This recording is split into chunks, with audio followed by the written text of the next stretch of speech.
welcome to Crime and Sports. Yay!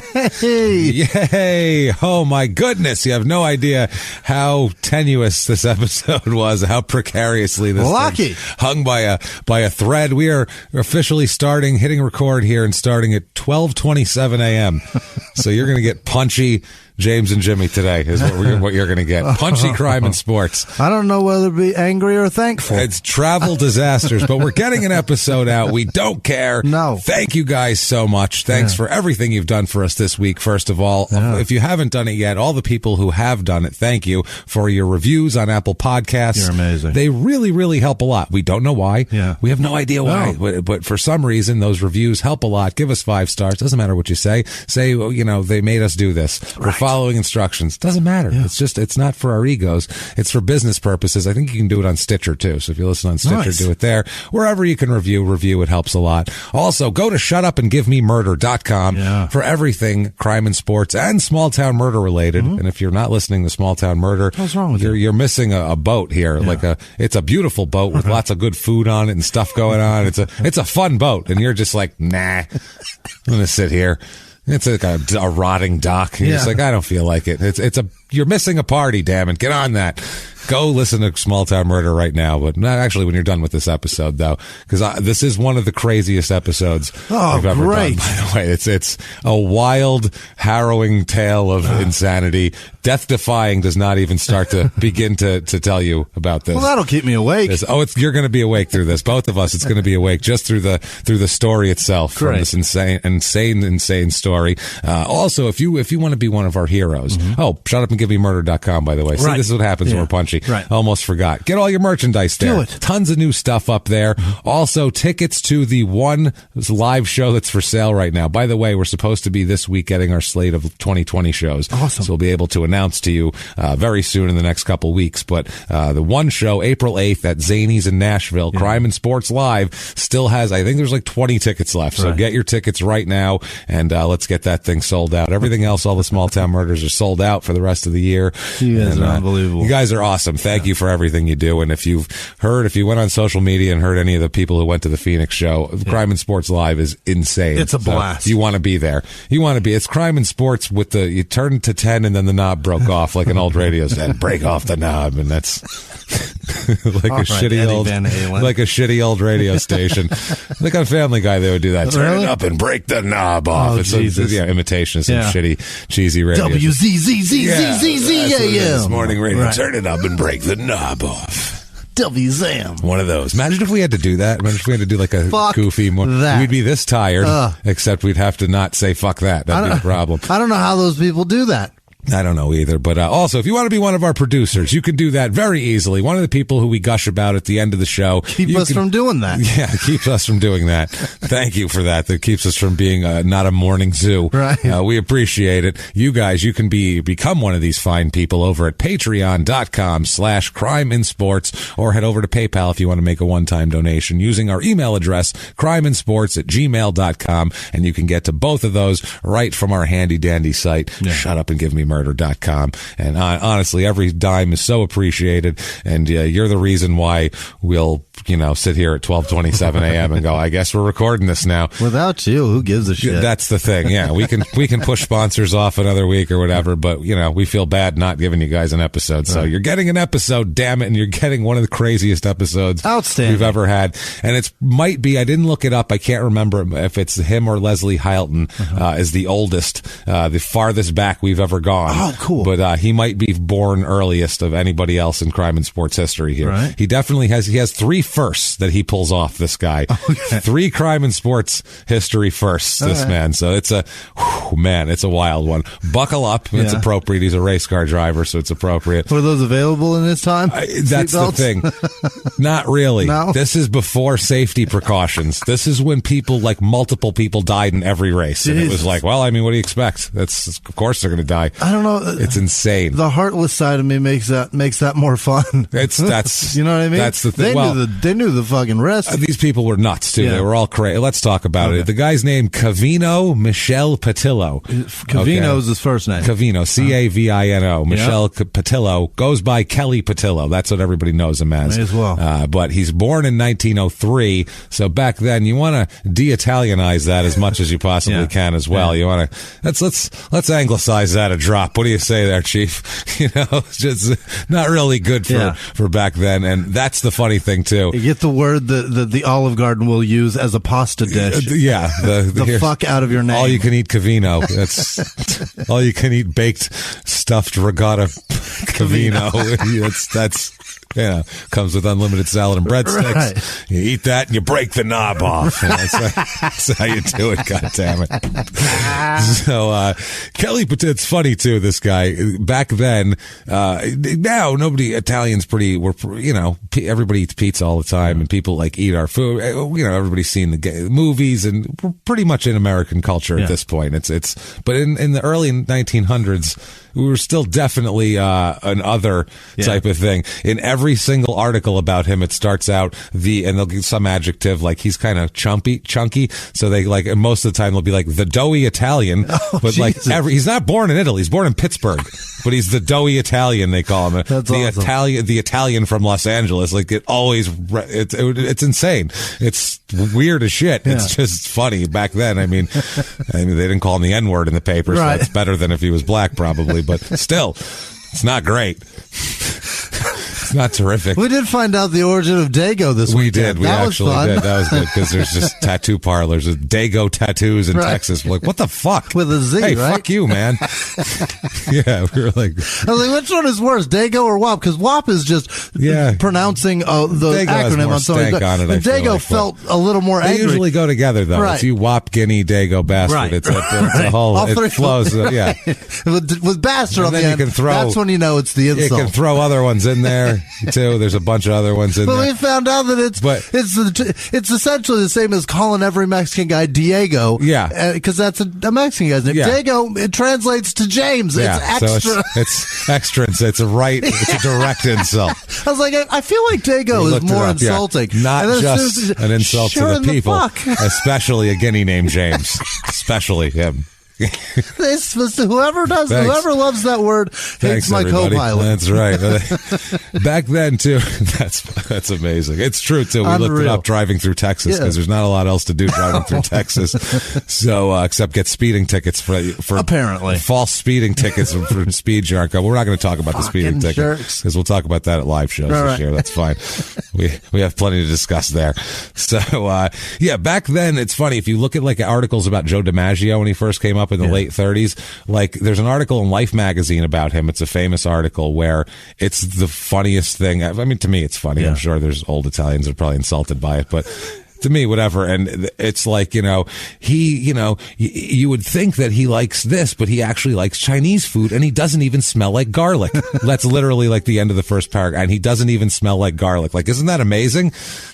He's a filthy Guinea and he doesn't even smell like garlic. No lasagna in his pocket. So, he doesn't even have the dried pasta in his pocket that we've discussed in multiple episodes when they came over. They were like, empty your pockets. They're like, what happened? Oh my goodness. He was Italian and he was not sucking a muscle. They're looking at him. They're like, well, boy, I don't know. He's greasy. I know that much. Tavis pockets. Is it hard? Is it crunchy? So, Kelly Petillo here, born December 5th, 1903. So, Jesus, I don't remember I think Highland maybe 1901 or something, but it's right up there for oldest. Born in Pittsburgh, Pennsylvania, which back then is one of the places Italians used to go when we were first getting here back then was, because there was work in factories and mines and shit like that. So, Pennsylvania was a lot of Italians all across Pennsylvania. For blue collar shit. Oh, absolutely. All throughout even rural Pennsylvania, Scranton and places like that, full of Italians, just tons of them. And that's very common. So he's born then. His parents are from Italy. Obviously, they came here. It's Luigi and Rosie Petillo. The fuck out of here. Luigi's his father's real name. And his mom's name is Rosie. Rosie. It's a Luigi and a Rosie. They come on over. They go to Pittsburgh. Oh, it's so nice. Oh, it's so nice. They're going to root for the Bruno Sammartino in about 70 years. It's going to be so nice. It's so stereotypical. Oh, it's a very this is incredible. Yeah, this is the stereotypical story. Yeah. This is where I always say stereotypes are. I don't like it when people are like, it's a stereotype. Yeah, they're a lot of times true for reasons. That's why they became a stereotype. Not always. No. Some things you can trace back origins, and you're like, oh, that's ridiculous. Obviously, so whatever. But some things are fucking true. Right. And there are super goddamn true Italian people named Luigi who came over and had kids in Pittsburgh and then moved to California to establish a grocery store. Wow. That's what they did when young Covino was little here. They moved to California out west in early 1910. Yeah. That is the Wild West boy. still. That's still the Wild West. Wyatt Earp is still alive. We'll Absolutely. put it that way. And he lived in L.A. at that time. That's what I mean. That's crazy. You could literally run into Wyatt Earp. So at your grocery store. At the grocery store. We're talking a car driving by be like, hey, look at that. Yeah. That's the time period. Literally like, holy shit. Wow, cool. One of those again. Oh, whoa, look at that. He might actually pop in and buy something from your store. That's what I mean. Because he needs water. You see a car go by and you go, it doesn't even shit? That doesn't shit as it goes? Wow. That's bananas. Cool. That's fucking awesome, man. My horse shits all over the place. I'm going to get one of those. So you're talking about a different time.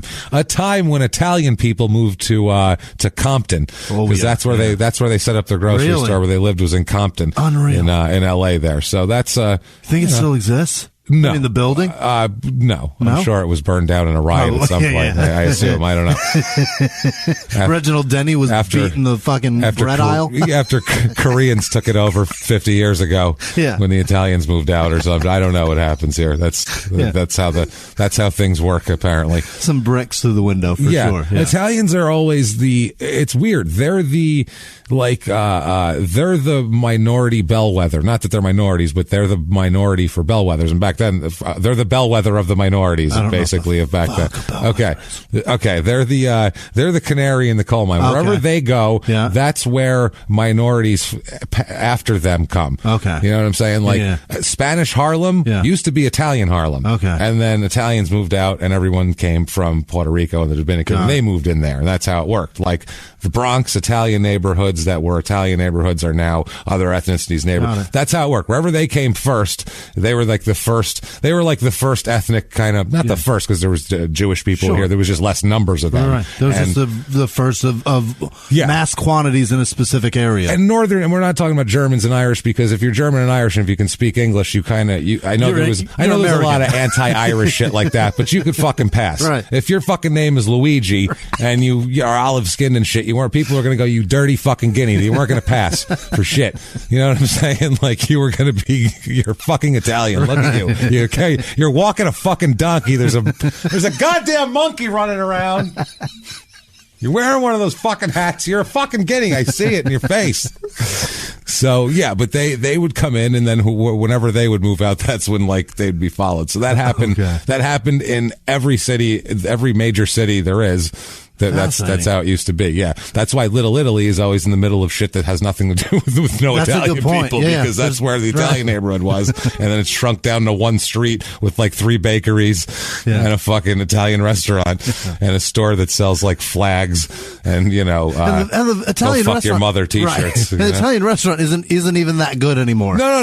It's not. It's owned by Koreans now, so it's not going to be. The original recipes it's lost in translation. It's very different. So it's interesting. Now he got his name Kelly. Finally, he was in school in L.A. and a school teacher was pronouncing his name, and his name is Michele, is his middle name, and he pronounced it Michele.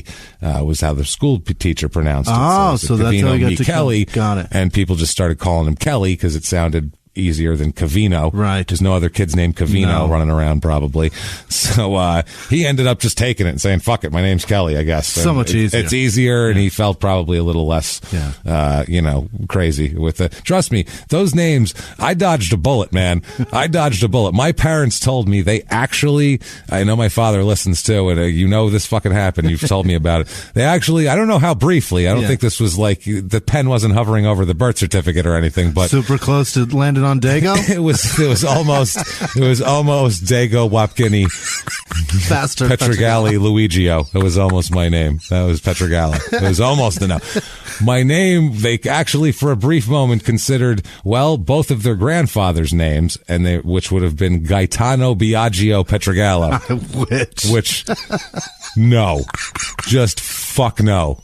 God, no. Gaetano Biagio Petrogallo. Can you imagine that? I wish. For the love of Christ. Thank you, parents, for coming to your senses and not fucking naming me Gaetano Biagio Petrogallo. And 3 names ending in O? I have to become a plumber and save the princess. I have no choice at that point, right? There's no choice in the matter. I have to put on overalls and say, where is she? Run around with a plunger and just smack people till where you is find she? her. That's it. Where is she?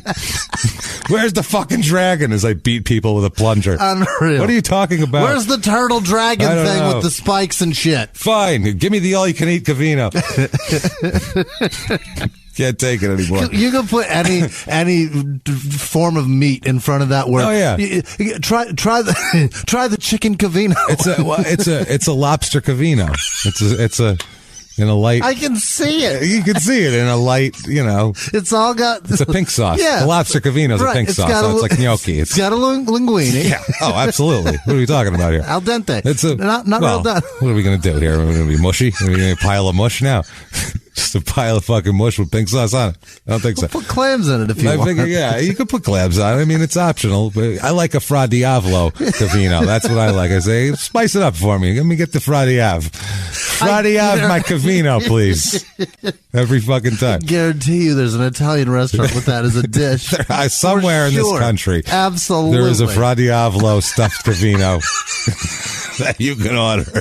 If there is, it means nothing. Somebody take a picture and send it to us. Some asshole in Nebraska will order it. Yeah, at Crime and Sports and all of that small time murder on Instagram. Send it to us because that's amazing. You got to try the Cavino. You got to try the Cavino, the house specialty. It's the house specialty.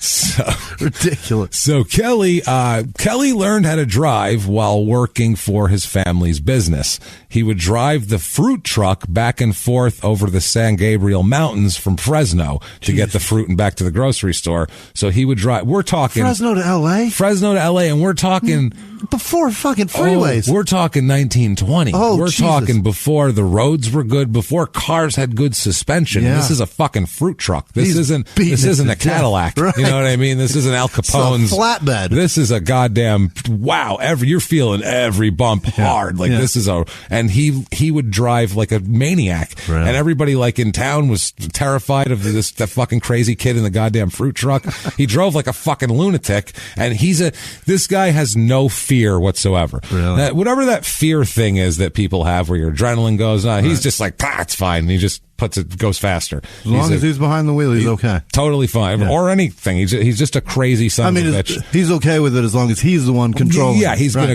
like when they talk to the Iceman, the murderer, as we all know who the Iceman. Right. If you don't know who the Iceman is, go look up the Iceman. Kuklinski's one of the most Richard Kuklinski, fascinating men on look earth. Up the interviews with him and everything. They're all on YouTube. You can watch them. It's insane.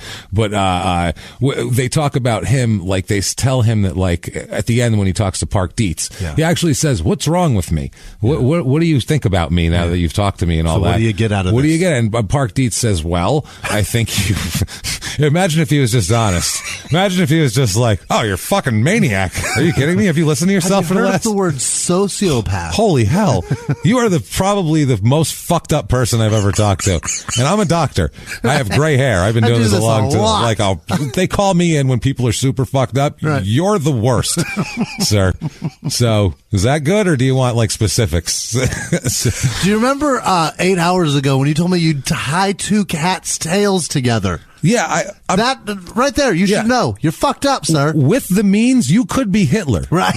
You could do it. You just didn't have an army of people to do what you wanted. Yeah, you just didn't have a war to make you a thing and propel you. You didn't have all that stuff. Otherwise, so you did. Could have been Hitler. You tied 2 cats' tails together, and then it got worse. Yeah. How does it get worse from there? Oh man, you figured it out. But you did over and over again. I mean, it's been hours. How many days have I been here? Right. I'm at the hotel. I keep coming back. I've eaten everything from room service that there is. It's crazier and crazier. That was the first visit. Well, Park Dietz tells him, look, you have this thing of fearlessness, where he said you have a thing that certain people have where they just don't get scared. Rather than their body getting tense and whatever, they get calmer. It's just a weird thing. That's a great job for like fighter pilots. Or a great trait to have for, like he said, you could have been a fighter pilot. You could have been, fucking crazy things. The guys that jump out of planes to fight fires and shit like that. That's just, hero work. Crazy shit that people go, whoa, how the fuck do you do that? They're just like, you just jump out of the fucking plane. It's cool. Yeah, you feel like it feels great. They don't even think about, I could die. There's a certain narcissism to that too, which fighter pilots, again, they weed out the people they used to back in the day when they needed like test pilots. You have to weed out the people who are rational because they're not going to do crazy shit that you ask of them. Courage under fire. Yeah, you have to have a guy who's like, I'll fly right through that. They're never going to hit me. I know there's missiles, but they're not going to hit me. I'm me. What are you talking about? That's the guy you send in there. Misses it all. Yeah, that's the guy you send in there because he's the only one who'll fly into a missile. Everyone else will turn around when they see a fucking missile. So that's kind of what he has, this Covino guy. And it comes out in his everyday life. On the racetrack, I mean, that's great. It's dangerous, but it's terrific, but not really that great in everyday life when you're just trying to go about your business. Everybody said he's a very rough kid. He fights a lot. He's always scrapping in the streets and driving his fruit truck like a lunatic. And he's kind of just like the terror of the neighborhood. And he's like a short little chubby motherfucker too, but he's crazy. And we'll talk about him later on here. So he's also known, he has another nickname when he's a kid. He's known as Kelly the Shiv Petillo. The Shiv. Do you know what that is? Yeah, everyone does. That's why he's known as it. That means he carries a fucking knife around. Carries one, and he's a tough motherfucker. Well, yeah, because he's got a fruit truck. You got to cut shit open. You got to have a fruit knife, like my grandmother. She carried that. The guy, knife. The man she threatened to cut his balls off. We said, "Why did you have a knife?" And she said, "For my apples. Why else?" Okay, but this isn't for apples. This is he's Kelly the Shiv Petillo. He's got a tough 1920 street name, which is awesome to me. That's really cool. Everybody thought he was just nothing. He was going to be in prison, and he was that kid. Like, oh, no one go near that crazy Petillo kid here. But he started racing, and that was the difference. That's what saved him, was racing. Because without racing, he would have been in prison earlier than he ends up in later on here. 1924, he gets married. 1924. Think about that. To a woman named Valentina. Valentina. Luigi must have loved that. Oh, it's a Valentina. Oh, my daughter-in-law. It's a Luigi and a Valentina. It's very nice. He's very, very happy. Unbelievable. No. 1927, he does this is the first time anyone ever did this in the crime and sports chronology. He has a son, and he names him Kelly Jr. Covino, whatever. He names him he names him Junior, though. This is the first time first criminal athlete that we've ever covered to ever name their kid Junior. That's a first right now. He set the we haven't done it until episode 183, but he set the stage, damn it. It doesn't matter. In 1927. In the universe, it's laid out. He's the first crime and sports athlete to name their kid Junior. So he's the first to break this fucking rule. And oh boy, does he follow right down the path of that. Now he starts racing. He wins a Bakersfield to LA endurance race. Okay, so in 1929, he wins that. That's the 101, I think, is that freeway? I guess. I don't think it was existed 405, then. I think, is what it is. But that's probably that route. Then it was probably like a dirt road, or like a 2-lane shit road that wasn't very good. That's a hell ride. Yeah, it's ugly. It's a bad ride. And he began driving at Legion Ascot. I don't know what that is. In 1929, he always carried baby shoes in his car for luck. It was like his shtick. It was like he had a pair of babies, like bronzed baby shoes, like people have. I don't know if they were his or his kids. Nobody ever could tell. But he's the first one to put those on the rear view. I guess he could have if there was a rear view. The cars back then. Okay, now to describe them here, 1929 and 1930 when he gets into racing. Really, to describe the cars to you are. They're open wheeled, and they just look like a tube with 4 wheels on it and a little windshield. And it's got a little windshield. And there's a man in it just sticking out the top. Oh, boy. Like an Indy car, except they don't have the thing that goes around them in the back. The roll You're cage? just sticking up. Yeah. There's no roll cage. Right. And they're wearing, later on, he'll be in the Indianapolis 500, and they're all wearing, including him, because that's the picture of him, he's wearing a dress shirt, a tie, and a sweater while he races. Now they wear a jumpsuit with shit all he was dressed like a college math teacher. Right. He had a dress shirt and a tie with a sweater on over it. That's how he wrote. Everything today is flame retardant. He's wearing everything flammable. Did I mention they didn't wear helmets even? Oh my Head God. sticking out. Back then they used to wear a silk stocking on their head sometimes, or like a little hat. Jesus. Not a helmet, a little hat. That's all. Hey, and it's a little hat. Head and shoulders above the car. You're going stroll. Head and shoulders above the car. Little hat on. Not only that, if that's not crazy enough, they didn't even drive alone. They had their fucking mechanic with them in the passenger seat. I swear to God. Was that person dudes next to him? Yeah. Or behind him? Right next to him. They're just sitting there like they're on it's the weirdest looking thing. Dude in a sweater and a tie. Yeah. With a silk cap with a fucking sweater on. Another guy watching some gauges. And another guy sitting there next to him. Yeah, with goggles on and shit. It's the craziest thing you've ever seen in your life. They had like the Red Baron, a leather cap and some goggles they'd wear. And they're sitting there next to him in like a white, coverall mechanic suit, getting ready to jump out and fix an axle or something. It's the most and they're driving over 100 miles an hour like this. That shit happened in the 20s? Yeah, over 100 miles an hour. This guy set records. Wow. Our guy set records. He was the most balls out of anybody. He was unreal. Everybody said that he would go on turns. He would go deeper into the corners than anybody that existed. He goes as fast as he could to take it to not slow down at all. That was his thing. AJ Foyt, who's a famous racer later on, he says that Petillo's one of his heroes because he saw where he would just go so deep. He said he's the craziest, ballsiest driver. Take this long line to go as fast as possible. Granted, you're covering more ground, but if you're going faster, he didn't want to hit the brakes. He's that kind of guy. He could have been an Evil Knievel later on or something like that, who was also an asshole. Yeah, he was. We got to cover him one of these days. Was he a criminal? Oh, he did a bunch of shit, Evil Knievel. Oh, God, Jesus. Yeah, I knew he was a dick. Yeah, we got to cover him. Yeah, we got to cover him. That'll be fun. So, in 1929, though, he's in California, Southern California, race car driver, open roof. Yeah. Red Baron outfit next to your mechanic. Super weird, man. What a lifestyle. He cracks the top 10 in points for the Pacific Southwest something. He was 10th in the points for this Pacific Southwest racing league of some kind. I don't know. So that's what he did here. He has, Jesus Christ, his races basically starts with big races in 1932. Mm-hmm. That's when he starts trying to get in the Indy 500. And the Indy 500 will be his obsession for the rest of his life. Even after he's supposed to be done racing, he's still trying to get in the Indy 500 and many lawsuits with the Indy 500. The Indy 500's like a woman that he got divorced from and they got remarried and they kept fighting and getting divorced and moving out and then they'd fight over custody. Oh, Jesus. That's him in the Indy 500 basically here.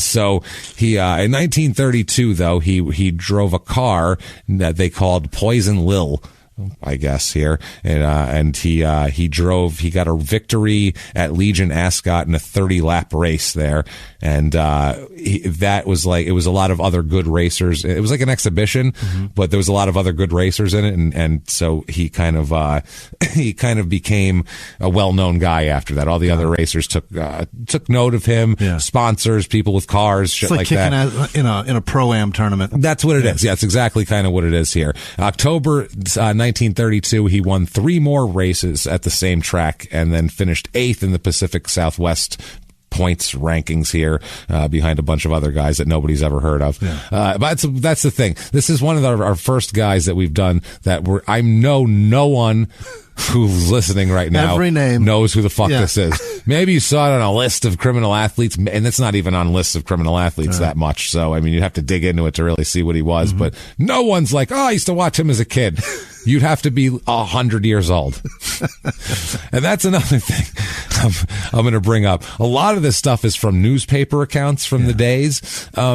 it's impossible to do attribution to these because it's to attribute credit to these people because 95% of these newspapers don't exist anymore, right. And 99% of the articles are all AP Wire articles anyway. Yeah. So you could literally credit to any newspaper in the country because they all have it. There's no authorized fucking facts. It's AP. Yeah, it's just one of those things. Yeah, it's an AP thing. It's not like an investigative report. Sure. And anyone who would have wrote those things are all long dead as well. So it doesn't matter. So dead. Yeah, anybody who wrote the original copy. They were in their 60s, in the 20s. That's what I mean. They're so dead. Yeah. They were like, I remember Lincoln. So whippersnapper Woodrow Wilson's really putting our country in a hell of a pickle. So not great. They weren't into World War I.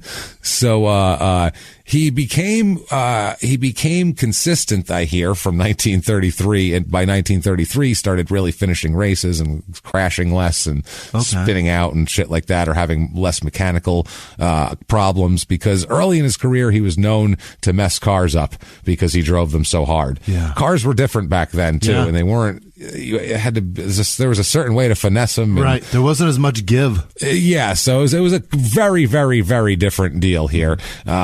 He was always like that because he drives balls out. But it's one of those things where it's like if the equipment holds out, he's gonna get every drop you're gonna ever get out of it. So they didn't mind basically. He messed up his car at one point and pissed off the people who were sponsoring him. I guess he did some sort of. See, it's so hard to get an account of a race of 1933. Frivolous damage of some sort. He did something on the track that wasn't part of the race that was unnecessary and ended up damaging the car. So they were all pissed off at him anyway. So 1934, he gets a win at that Legion Ascot again. He had a Harvey Ward Krager powered car. Okay. These are all when you're going to hear all these names of, like, we're not going to talk about race cars very much, just I'll give you like a name, and it's like a name that's like a car company now that was like the guy who started it was actually doing it back then. Right. Like it's crazy shit here. Like there was still, I think Henry Ford was still looking over Fords at this point. He was certainly still alive. It's wild. So he ends up in the Midwest trying to make his way over to Indy, and he was in in April 1934. He has a race at Jungle Park. I don't know what the hell the significance of that is. Like I said, we'll go through the racing real goddamn quick. In 1932 he runs the Indianapolis 500. He goes 189 laps, finishes 12th there. He was flagged eventually and I guess had to quit. I don't know what that means, what the rules were back then. 1933 he also is in the Indianapolis 500. He finishes 19th. He spun out and stalled, and that was the end of that. And then 1934 he finished 11th and did 200 laps there, which is the race, I think. And so he finished running, so that was good. So that was his first time finishing it in 1934 and finishes 11th there. So he does very well. That's good. And that's people are looking at him as you know, kind of like an up and comer at that point, which I guess would make sense here. Jesus Christ, some of these names. 1935 it's a good year for him. We'll talk about 34 here real quick. In 1934, he broke two different records at the Indianapolis 500 doing the trials. Yeah. One day he had an average of 119.3 miles an hour. So fast. Which was a record. It was the best qualifying average it was a record by almost a whole mile an hour. Wow. Which was set the last year by a guy named Wild Bill Cummings. That's if I have to guess who has the record, it's a guy with Wild Bill Cummings. Yeah. It sounds like a crazy cowboy. And then Petillo drove the fourth lap at 122.1, which was a record for a rear drive car, which is not bad at all. There's an all-time record is 124, but that was for a front wheel drive car. They had front wheel drive back then. I thought that was a new thing in like the fucking 80s. I think back then, I mean, they were going all out. At this point, they were building cars from airplane parts and shit. Yeah. Like they were inventing race cars. Yeah. There wasn't like a companies that churn out race car parts. Like you made your own fucking cars. That's what it was. Hey Hey, everybody, just going to take a quick break from the show to tell you a little bit more about Simply Safe. SimplySafe.com, SIMPLI Safe.com. That's right. If you've been thinking about your home security, there's no better time to get it than right now. Yeah. And starting this week, Simply Safe Home Security is giving our listeners, crime and sports listeners, exclusive deals for Black Friday. Simply Safe almost never has a deal like this, and this is true. Yeah. They've sponsored us for 3 years. I've never seen a good deal like this exact thing pop up. This is awesome. So if you're thinking about protecting your home, check it out today. This is really the thing to do. Simply Safe has everything you need to keep your home safe. Entry sensors, motion sensors, a smart lock that locks your door when you forget, video doorbells, plus 24/7 professional monitoring that will dispatch police 3.5 times faster. And Simply Safe is the home security system that I trust for my house. I know you trust it for your house. And it really is. We have used Simply Safe because, number one, you don't get some person coming over to your house telling you how expensive it's going to be and how they're going to rip up your drywall. Right. They don't do that. You can install it yourself. It's so easy. And honestly, the video verification technology, you can't beat that. No. None of that false alarm stuff where they kick it back to the end of the line while somebody's robbing your whole house. They see that you're being robbed with the video verification. Priority. They tell the police, oh no, it's a robbery, and the cops get there much faster. You got to do it. And this is already the best value in home security. That's the thing. And right now, you'll get the savings from this massive Black Friday sale. Just visit simplysafe.com/sportscrime. That's SIMPLI safe.com/sportscrime. This offer ends Cyber Monday. That's Monday, December 2nd. So go before then, simplysafe.com/sportscrime. Now back to the show. This is the Indy cars, and this is kind of the predecessor. I'm not sure exactly when NASCAR started, but this is like NASCAR is like the downstream of moonshining and that sort of shit, building fast cars to outrun cops at night through the fucking. They all ran on moonshine. Yeah, see Dukes of Hazzard basically. That's NASCAR driving. It's a real car, a stock car, like you'd make. Copperhead Road is Steve Earle's song basically about moonshining and how you get a car that's fast. And there are NASCAR drivers from like the 50s who had moonshining busts from the 30s and shit like that. So that's what we're talking about. Whereas this is different. This is like a bunch of crazy, very rich people. There's a lot of rich people that are like scientists with these cars that are trying to make, they're trying to make companies that build cars and engines, and they would also take something that it's not a car that fucking exists. Like NASCAR, they would take cars that exist and just retrofit them. They're inventing cars. They're creating something. Yeah, they're making cars. Nuts. Yeah, his car here in 1934 is called the Red Lion Special. Oh. It's a 4-cylinder motor only, too. But shit. They jack it up and it goes fast and stick 2 guys in it. It's like a goddamn motorcycle motor. Imagine tiny and fucking powerful. Fast as shit. Yeah. Imagine being one of those guys that had the mechanic where you just have to trust this guy to not have your head taken off. Kelly, chill out. Jesus Christ. Come on. I know you like to go deep in the corners, but for fuck's sake, I'm here too, bro. Imagine me in the passenger seat. You know how you don't care about yourself? I super do. I kind of care about myself. We actually have a lot of quotes from him a little bit later. That's hilarious. The guy who used to ride with this poor bastard. Gee, I'm sorry. Now, 1935, we'll talk about a little. We're going to jump around with the 34 and 35, but 35, he's trying to put a car together he needs a new car. Yeah. He's trying to put a car together. He takes his life savings and borrows more money from his family to build his own car for Indy for the 500. His father mortgages the family store and everything. That's how much they're trying to. They believe in him. They believe in him. Other relatives, I mean, it's like passing the hat. Like, he's racing. He's doing something. And these are immigrants. Yeah. This is their kid is doing something. If you're an immigrant back then, your kid's doing something. Everybody's pitching in on it because he's getting out of here and doing something. Holy shit, he's going to speak English without an accent someday. This is going to be great. So, a family friend, Origio Balboni, who I cannot make up, and I automatically picture Steve Balboni, the ex-Yankee and Royal Steve Balboni. Have you ever seen Steve Balboni? I'm sure I have. He's a fat Italian guy with a mustache that's completely bald like Homer Simpson. He always looked like he was 50 years old. He just looks like somebody's father that you were like, we need an extra guy. You're pretty big. Get out there. And he played baseball. And he played professional baseball somehow.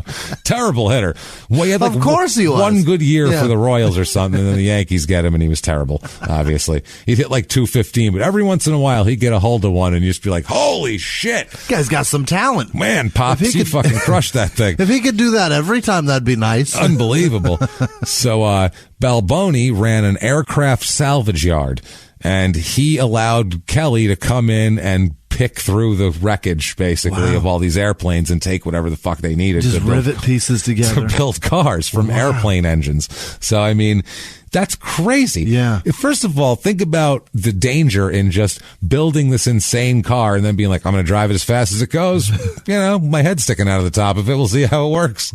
See ya. Shit might lift off. We don't know yet. Take it out. Yeah. That's crazy. I'll find out. It might fall apart. Yeah. You never know. The whole fucking thing explode. Who knows?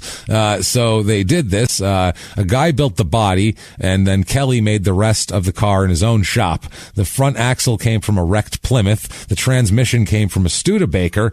You just put this. I mean, this is going to race the Indy 500. The Frankenstein car. Absolutely. So he needed an engine. It was about $3,500 for a new engine. So a guy provides him one on credit with the understanding that he would pay it back if he made any money at the in the race here. So and the guy was Offenhauser was the guy's name, and he looked at it as like it was a sponsor. Yeah. He looked at it as you'll tell everybody it's my car, right? And then that'll be good for me. And then if you win, you can pay me back, and everybody wins. Basically, it's super good for me. You get a loan, you get a car that you can't afford. I get my name out there, and I get my money back, and for loaning it to you.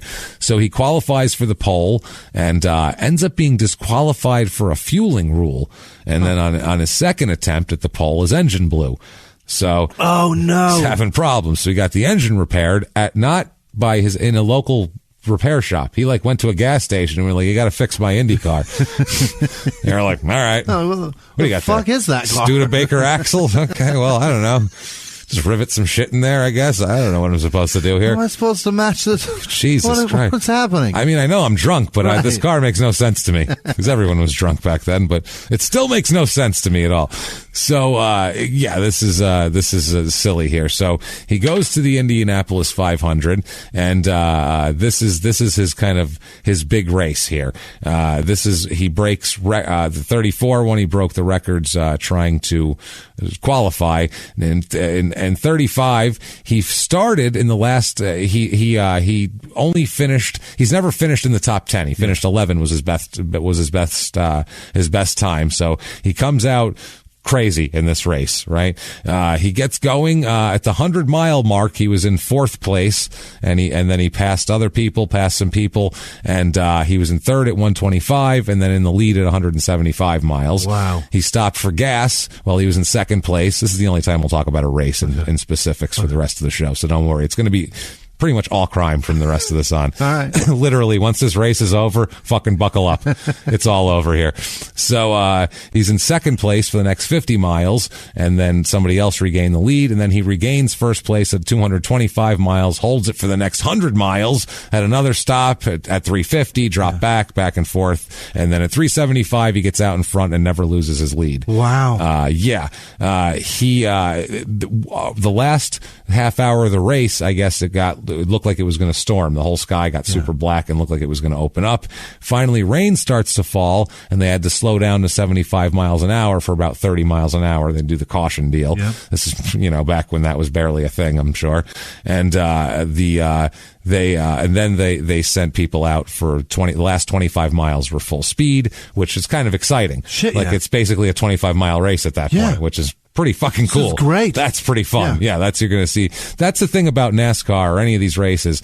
They're boring as shit unless you turn them on with 5 laps to go. Right. Just don't worry about turn them on with 5 laps to go, and it's just a really bunch of really fast cars racing for 5 laps. That's exciting. And you turn it off. As long as it's close, as long as somebody doesn't have like a 3-lap lead. Oh, well, that's ridiculous. Right. Even then, pretend. Right. I mean, yeah, he'll be lapping this guy, but pretend the guy he's lapped twice and he's right next to him. Pretend they're racing. It's exciting looking. They're just fast cars racing with each other. That's exciting. Your pretend is just as fascinating as the real story. Yeah, otherwise it's boring. They're all just going the same speed, so it looks like they're not going the same speed. You need to send one like 93 Geo Prism out there to go just like around the infield, so you can see when they cut to the geocam, like of a driver in there, and you just hear, and you're like, "Fuck, that's fast." You know, if someone's really flying and you're like at a stoplight and somebody flies by at like 80, and you're like, Jesus Christ! Imagine that you're going 46 and the car's shaking in a Geo Prism from 93, and then this thing flies by you. You people at home be like, "Holy shit, this is the most exciting thing ever!" Chips of rubber flying around. That's what's fucking crazy. Let me be in charge. I'll make this shit interesting. Me and Jimmy for NASCAR president. Watching the rubber chips, because these tires get chewed the fuck up on the track. They throw them into the crowd, kill spectators. Yeah. People cheer. Yay! Took his head clean off. I think that was a kid. Awesome. Yeah. This is a good race. I'm glad I got these tickets. I used to go to drag races when I was a kid and sit by the starting line where they do the burnouts right before they go down the track because they got to get their tires warm. Yeah. And chunks of rubber rain down upon you. I remember vividly as a kid drinking a Sprite full of rubber. Yeah, that's disgusting. That's disgusting. Hey, rubber Sprite. So much fun. Great. So, I guess the end of the race, it was a close race between him and the second place guy, and he pulled it out, and the crowd went crazy because it was so exciting. He gets out. The first one to greet him is his kid. His son's there. His 7-8-year-old son 8-year-old jumps at him, and he's all excited, and everybody's there. They're taking pictures of him, and this Luigi's kid has done well. This grocer's son from Compton has fucking become the Indianapolis 500 winner, which is insane. You're the top racer at that point. There aren't many of those people. No, that means you're at that moment in 35. That was it. You were the top racer, at least in the hemisphere. Or, I don't know about Europe. I don't know how they were racing over there. I don't know. The Grand Prix happened. I don't know if they were doing those street races and shit yet, but I mean, at least in the United States, this made you the best racer going. So it's a big goddamn deal. And it makes you very famous in racing circles, and it gives you a lot of money here, as we'll talk about. We'll talk about exactly how much money. It's funny now, but to think about the amount of money to win such a big thing. But here, there was a lot of people too. This was a record-setting crowd. His time was 4 hours and 42 minutes and 22 seconds with an average speed of 106.24 miles an hour, which was a new record for the track as well. Okay. So it's the fastest anyone ever ran it. But back then, the cars were getting better every year. Sure. So you were kind of breaking last year's record all the time. $30,000 to be given to him, which nowadays that is nothing at all. The winner of it today doesn't win that much, to be honest with you. It's more than $30,000. Well, I'll tell you what it translates to. I did the inflation calculator here in a second, but he broke the old record by almost 2 miles an hour. Wow. For last year's record. That's obviously, great. Which he's got this crazy Frankenstein car. Bananas, yeah. Record crowd of 150,000 people were there. Not too shabby. His prize for winning the race was $20,000, and then he gets a bunch of other cash prizes offered up by the sponsors, and that makes up to be about $30,000 there. He was very happy. Obviously, he says that he was speechless when they talked to him. He hugged his mechanic, Jimmy Dunham, gave him a big hug. Yeah. People came in with old school movie cameras and shit. It was a real old timey scene. Him in his sweater, with his stoop. This was the first year they were required to wear helmets, by the way. Really? So it's just like a little motorcycle helmet. Yeah. It's not like doesn't have it's not a face mask. Shield, there's not a neck guard. It's got a goggle sitting on top of there. It's ridiculous. He just said, quote, "I'm glad I won. I've been trying since 1932 to make the grade." And they said that his face was smeared with grease. Yes. And there was also stuff from the car on there as well. That filthy guinea was what they said. No, they didn't say that in the paper. That would have been the best. Oh, I would have fucking died. Something about Dago. This Dago bastard. Now, there's a guy named Clay Weatherly. He's a 25-year-old driver. He's from Wisconsin, and he lived in Chicago recently. He's been driving for 3 years on dirt tracks. This was his first Indianapolis race, and his car, while going very fast, 100 miles an hour, hit the upper wall on the turn leading into the stretch and crashed into the inner retaining wall, throwing him out of the car and into the infield. Oh, my God. While going 100 miles an hour. He got ejected. Holy shit. That does not happen now. No. You don't see drivers thrown into the infield anymore. That's that fuselage is built to fucking cocoon them. Yeah, and make a little encapsulate. Yeah, that doesn't break and isn't fireproof. It's this little your own little safety box. Sometimes it fails. Oh, it'll fail once in a while, but this was just there he goes. Like he had a fucking ejector seat in it. Like he was the Red Baron. It's a projectile. That's awesome. Yeah. Well, it's not as funny at this point here. Now, Al Gordon is a mechanic who was also in the car. I'm sorry, his mechanic here escaped here. And Weatherly, though, is killed. Yeah, of course. When the car crashed there. And because another driver who ended up crashing into him, he was fine, but and his mechanic was okay, but this Weatherly is killed, basically, which is terrible. Gordon's car shot to the top of the track and hung there, it said. Gordon's life was saved due to his head helmet, which drivers are finally required to wear here. The helmet's made of a combination of light metals and wood. What the fuck kind of helmet is that? The newspaper, wait till you hear people's quotes later. It's all like, well, I'll tell you what, fella, it's fucking amazing. It's awesome. It's made of metals and wood? Wood? Why is there plural metals? What the different metals and wood on a helmet? Where the fuck have you ever seen wood on a helmet? I imagine the wood is the liner of the inside. Why? I don't know. Who wears wood on their head? I don't know. Maybe the metal got hot. In case it's on fire, the wood will... I mean, it'll catch on fire too, but it'll calm it down a little bit. It won't be so hot. So when we grab the helmet off his head, it'll be less hot. And the helmet was broken into bits. I'm sure it was. Instead of his skull. So that's good, I guess. I guess this is a turn where accidents occurred all the time because it's covered in motor oil, causing it to become slippery. There. So the mechanic sustained a cut hand, but otherwise escaped injury. But Weatherly was killed at 25 years old, and they were like, "Yep, happens. That's it." Casualty of this job. Yeah, the constant death was also a motivating factor in establishing a formal rookie driver's test beginning in 1936. They just let people with cars drive in the race. They didn't know if they could control them. If you could get yourself an Indy car, you could qualify on the polls that you just show up and race. Wow. You don't have to have any qualifications. There was no test to qualify. You do that shit with nobody on the track. That's what I mean. And before this year, you didn't even have to have a fucking helmet. You just showed up with a car and a tie and a sweater on, and they were like, "Get on in there, buddy. Looks like go ahead." Racer to me. Looks like he's ready to go to me.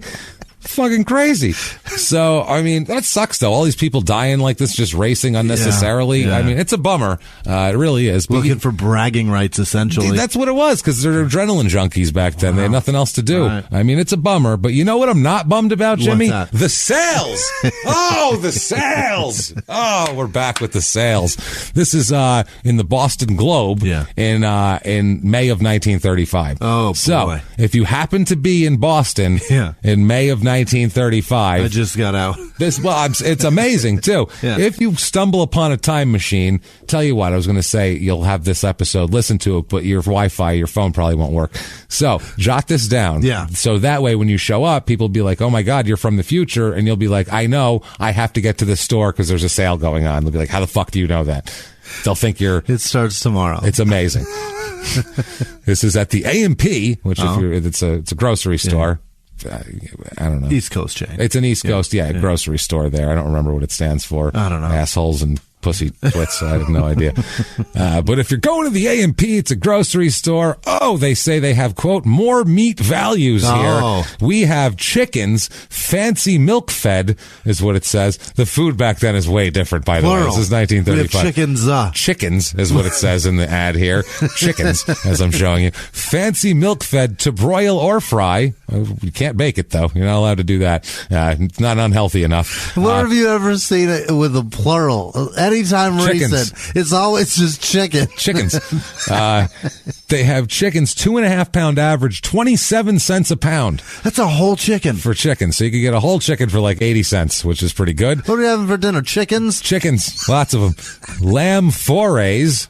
I don't know. F-O-R-E-S. I don't know. It's old-timey food. Maybe it's fours? Fours. Boned and rolled if desired. Good Lord. I don't know. 15 cents a pound, which seems like a great deal. What do you roll lamb for? I guess to like a leg of lamb, so you could bake it, roll it, and make like a brajol. Boned or deboned? What boned is and rolled. Boned means that they've taken the bones out. Okay, so it's like we've boned it. It's probably a leg of lamb. I'm thinking here. Okay, fancy brisket. Not just brisket. Right, fancy brisket. This shit's fancy as shit. Mildly cured corned beef. This is 33 cents a pound. Okay, for all you dirty Irishmen out there. Yeah, cured. if you want that. Lean ends.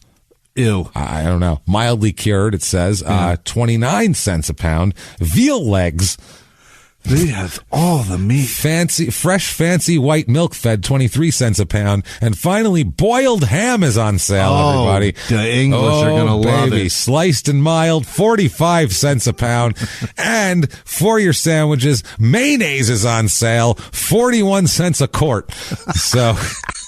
I don't know. That's a lot. It makes it grosser by that by measurement. The quart? Yeah, at least it wasn't by the barrel, like oil.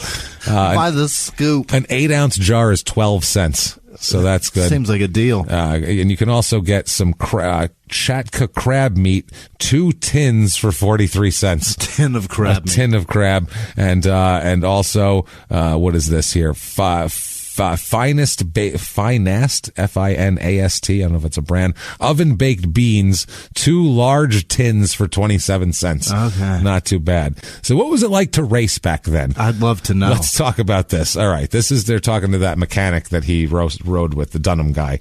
The cars... You know how it's called the Brickyard, the Indy 500? Right. That's because the fucking track was brick back then. Really? Yeah, that's why it was called the Brickyard. They were original bricks. Wow. Back then. So you know how when we were in Philly, we had to drive down that one street to go to my hotel, and we're like, Jesus fucking Christ, we're going 8 miles an hour. Right. Imagine going 115 miles an hour with oil slicks on that. In 1930s technology 1930s suspension. Yeah, we had a brand new rental car that had good suspension. It was a Jeep, but it was made to go off-roading, and it was terrible. Jesus Christ, my head was bouncing off the ceiling. Is this? It was a disaster. Are we even supposed to be on this road? Imagine if our heads were just sticking out of the top, going 110 miles an hour with a tie on. A wooden and maybe some metals. It's possible it breaks into pieces. So that's why it was called the Brickyard. So Dunham here says, quote, "It was a pretty rough ride." He says he once lost 10 pounds during a race because of the vibrations. Vibrations? Now, that didn't make you lose weight, but I think back then, remember they used to have those machines that you see like that vibrate your stomach, and that was supposed to make you lose weight. Belt. Yeah, probably he lost. It was probably the heat of being in Indianapolis in late May, driving around a hot track in a hot car. That engine probably spit off a lot of heat. And I assume you sweat 10 pounds and your tense muscles. And 10 pounds of fluids. Yeah. Probably everybody loses 10 pounds in these races now. He said, quote, "I only had 2 pads on my seat, and I had to hold myself up in the seat until we reached 100 miles an hour, and then it began to smooth out." Wow. So he had to hover above it like he was shitting in an airport toilet until it got comfortable enough to sit down. Otherwise, his tailbone would be... What kind of pad was that? In the back of his throat. Probably a terrible... Like a planting pad that you kneel on? I'm thinking one of those shitty, like, indoor-outdoor chair pads that you just throw on there. Right. One, like old ladies put on, like, flowery designs. That fold in half. Yeah. He said, along with helping look out for traffic and keeping an eye on tires, he said that his tasks also included massaging the arms of the driver, Kelly Petillo, because imagine that vibration. Mow a lawn for 10 minutes. Your arms are like, oh, Jesus Christ. Imagine the vibrations of holding that wheel steady to not crash when you're going 120 miles an hour. It's crazy. Wow. He says, quote, "Because in those days, that was pretty rough on those bricks from all those vibrations," which I would think so. Right. Also, they didn't have a lot of safety equipment. They said, "How much protection did racers have in 1935? And he said, quote, "Well, none. That was the first year it was mandatory to wear crash helmets. Prior that, they wore silk stocking caps. Like they're going to sleep.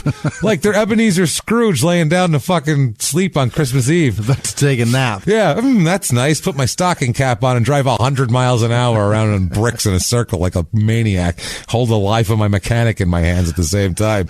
That was also the first year they installed caution lights around the track to advise the drivers of cautions and shit. Otherwise, it was just flags.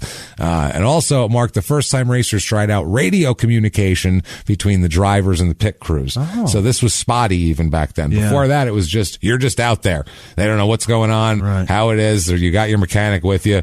You know, we're hoping nobody dies of dysentery and has to be buried along the way. That's all there is to it. Hopefully you're on the same channel as your pit crew. That's, who knows? Otherwise, also, this was for safety. The driver and mechanic wore cardboard cutouts strapped around their torsos with loads of heavy gauze intended to guard against internal injuries. They basically wore, like on The Wire, when Omar went to jail and they put phone books and atlases around him when they knew everyone was going to stab him. They put his body like from under his arms to his waist. Right. They just coated him in open phone books and shit in multiple layers that you can't stab through, and then like put a bunch of like gauze around it. Makes sense. That's what they did then. For a car crash. For a car. Imagine you have to drive 500 miles with a fucking cardboard around your torso strapped to you with gauze. You can't move in that while you're vibrating it on. This is crazy. This is insane. Were they out of bubble wrap? Yeah. What the fuck are they doing? He said, quote, that was all because of the vibrations to keep the insides from jolting too much, and also for other things. He said, quote, our cars had a very high center of gravity and couldn't take the turns as fast as cars do today. He would... Cars would lift it up. Yeah, they'd smack into the wall because they didn't take the turns as well. He said that cars, they travel 110 miles an hour. Now they travel so much faster than what they were doing there.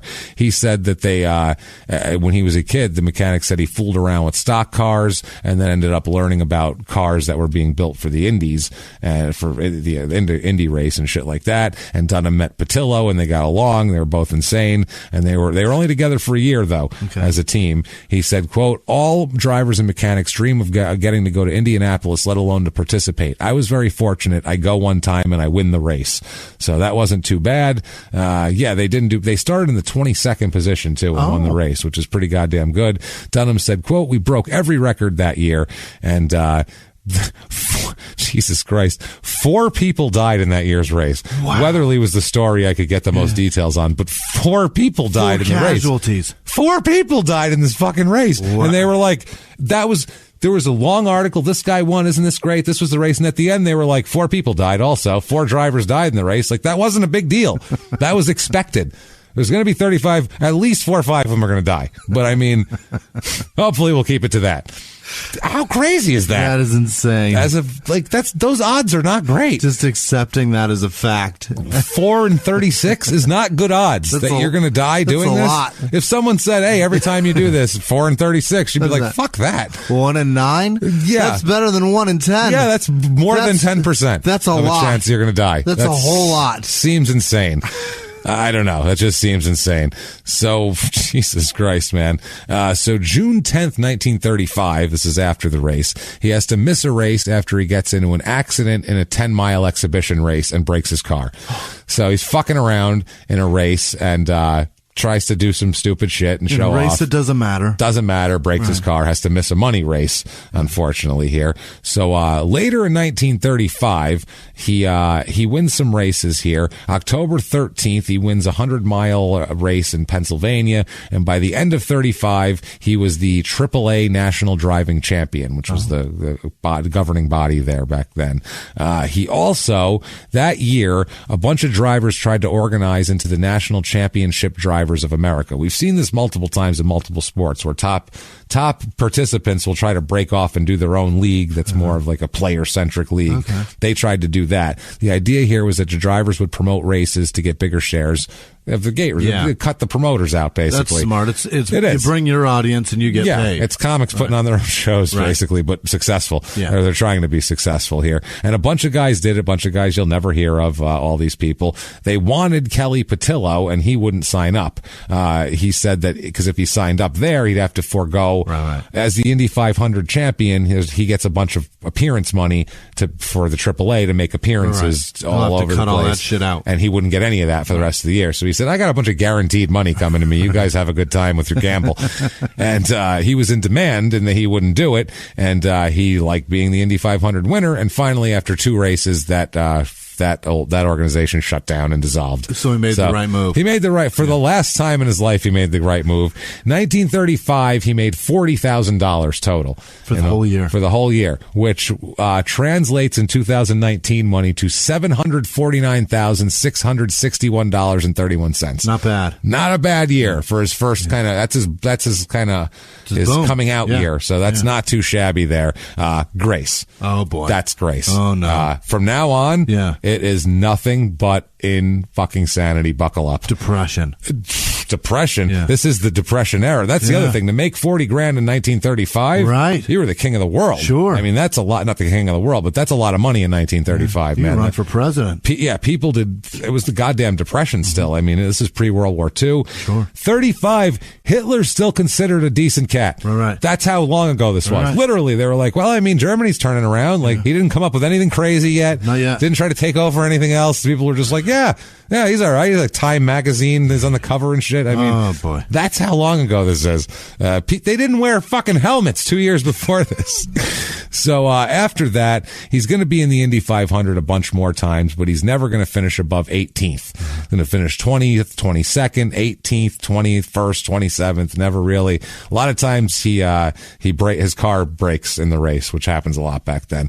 1936, he says he was all set and ready to live on to retire and live on his winnings. What? He's going to retire and live on essentially $750,000. Everything was so cheap. Oh, absolutely. You could buy a house for $4,000 back then. So, I mean, I understand that. Buy you a car for $800. Yeah. Brand new. Yeah, you really could. Yeah. But he's an idiot. He's not going to make that money last. He's a carousing nightlife. He's going to open an LA nightclub in the late 30s and early 40s, which if you've ever seen like LA Confidential or any of that shit, it's still the Wild West out there. It's corrupt as fuck. Sure. I mean, they'd still kill people and take them out to the desert like it was Vegas in the 60s back then. It was crazy shit. He named another guy. His car moved on to a guy named Doc McKenzie, and he stayed in the pits, though, to keep an eye out over everything, to kind of oversee. But in 1936, you could still do this.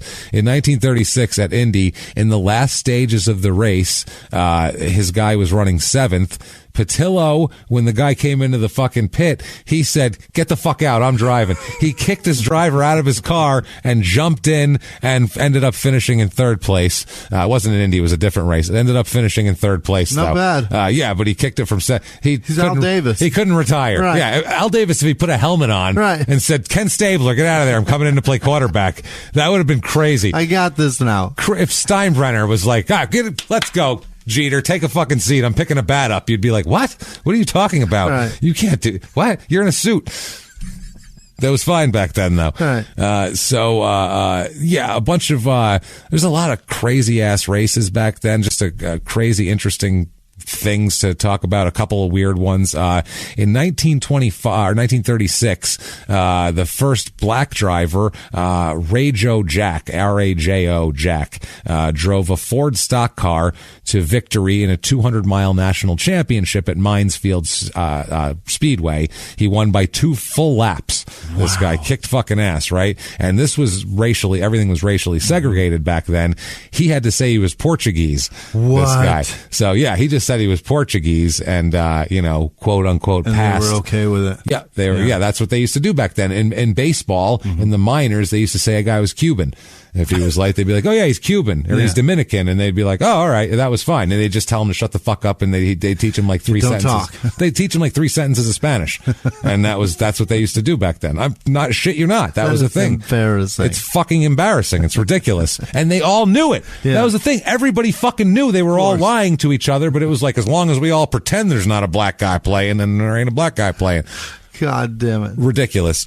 And a horrible name like Ray Joe. His real name is Dewey Gatson, which sounds less Portuguese. Let's just say, and right? They called him Ray Joe. Ray Joe, less Portuguese. I guess maybe if Ray Joe's maybe a Portuguese name. Maybe that's all. I don't know many Portuguese names here, but he was known as a really badass dudes. They said his wife had to be with him every time he won, though, because when the trophy girl came to kiss the winner, that didn't fly back then. So they'd have to give the trophy to his wife, and his wife would give it to him and kiss him, because otherwise, don't have one of those pretty white girls kissing that. They said, one guy said, quote, "He was a great guy and everybody liked him, but it was just safer this way with all the racial tension and everything." Wow. So, yeah. Now, 1939, Kelly appears in a movie called Burn 'Em Up O'Connor, which sounds like a real blockbuster here. Yeah. Here's the description of it. Quote, "Racing car enthusiast Jerry O'Connor."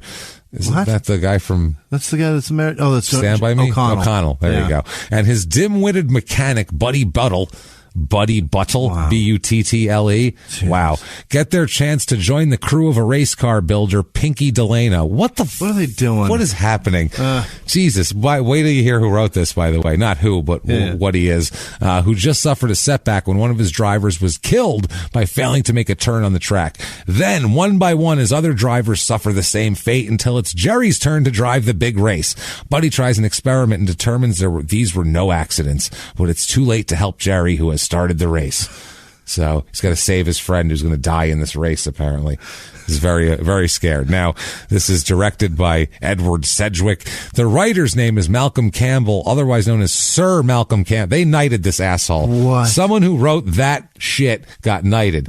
He said Buddy Buttle, and the Queen fucking put the fuck that shit. Sword on either shoulder. Don't you ask me to respect that shit when you gave it to this idiot. Starring Dennis O'Keefe, Cecilia Parker, and Nat Pendleton. I don't know. I'm sure it's a great movie. And Kelly plays a race car driver. Yeah. Shocking. So he also opens an L.A. nightclub at some point. What's it called? We don't know what it's called. He's known as particularly an abrasive and sleazy character, even in the nightclub scene. Oh, I'm sure. That's what he's known as. So 1941, he has a daughter. His wife but Valentina has a daughter named Darlene. Yeah. I don't know where they just pulled Darlene. I guess Becky was taken already. Big fans of Roseanne. Big Roseanne fans. Yeah. That year, he's also charged with assaulting a police officer. Oh, what? He beat the living shit out of a police officer. Why? Really fucked him up good. Broke his glasses. Ooh. A piece of glass went in his eye. Oh, shit. Oh, yeah. Really fucked him up good. His nightclub or what? Around his nightclub. Yeah. You would think he's going to be in a lot of trouble. Should be in jail for that. Charges are dropped 2 days later. Why? Super weird. Yeah. Well, we'll find out why. Okay. Because it's odd. Things keep happening. He acts however he wants. Yeah. And he just doesn't really get any consequences for it. Why is that? It's almost like the cops are like corrupt or something around here. We'll find out all about it, though. This is wild, man. I'm telling you. Now, April 12th, 1942, this fucking idiot, this is amazing here. Now, mind you, he's never been injured in an auto accident driving 100 miles an hour on bricks and, with his head sticking out and a stocking cap on and the whole deal here. He is shit-faced drunk. And he runs his car into a freight train. Oh, my God. A moving freight train. Oh, Jesus. He gets into an accident with a moving freight train while shit-faced. That ought to kill you. He had to skid, and he skidded into the moving train. Fucked him all up. He says, quote, "In all my years on the tracks, I never came across a cropper like this." I have no idea what that means. No clue. That's some 30 speak right there. All my years on a track, I never saw a train. Ever. I would fucking hope not, you idiot. And the cops must have showed up and they go, "All right, you're so-and-so. What do you do for a living?" "I'm a professional." Say again? Pardon? I don't know if you saw that big thing flying by that goes choo choo right fucking in front of you. The only place they go is down railroad tracks. Way bigger than your car. All you got to do, don't be on the tracks. He's like, my mechanic usually points that shit out. I don't know. I just don't look. I just I drive straight. When someone points something out, I move. I don't know. What the fuck else am I supposed to do here? I'm a driver. I don't know what to do. He was taken to the hospital. Doctor said he suffered a brain concussion and facial lacerations. So he had it was nasty. That was a solid smash. He fucking ran into a train. Yeah. Destroyed his car. This is a big steel car and everything else. Destroyed it. He's a goddamn mess, basically. September 1943. Here it comes. Oh boy, now it starts getting really downhill here. I don't know if the concussion caused it even more. Oh, I can see it happening. He's always been crazy, but now he's even crazier. Now, so he owns a nightclub, as we know here. He is, wow, this is fucking amazing. He's at his nightclub. He is, first of all, he ends up being, later on, he ends up being charged with resisting an officer, battery, and speeding.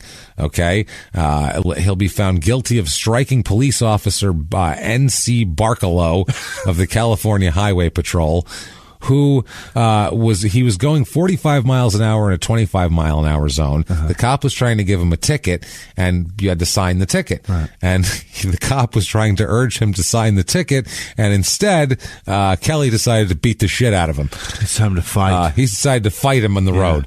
So he fights him, breaking one of the policeman's teeth. Which is not great. You don't want to do tough. That. He's a psychopath. Hard, yeah. He'll run into the car at 100 miles an hour at a wall. He's a crazy person.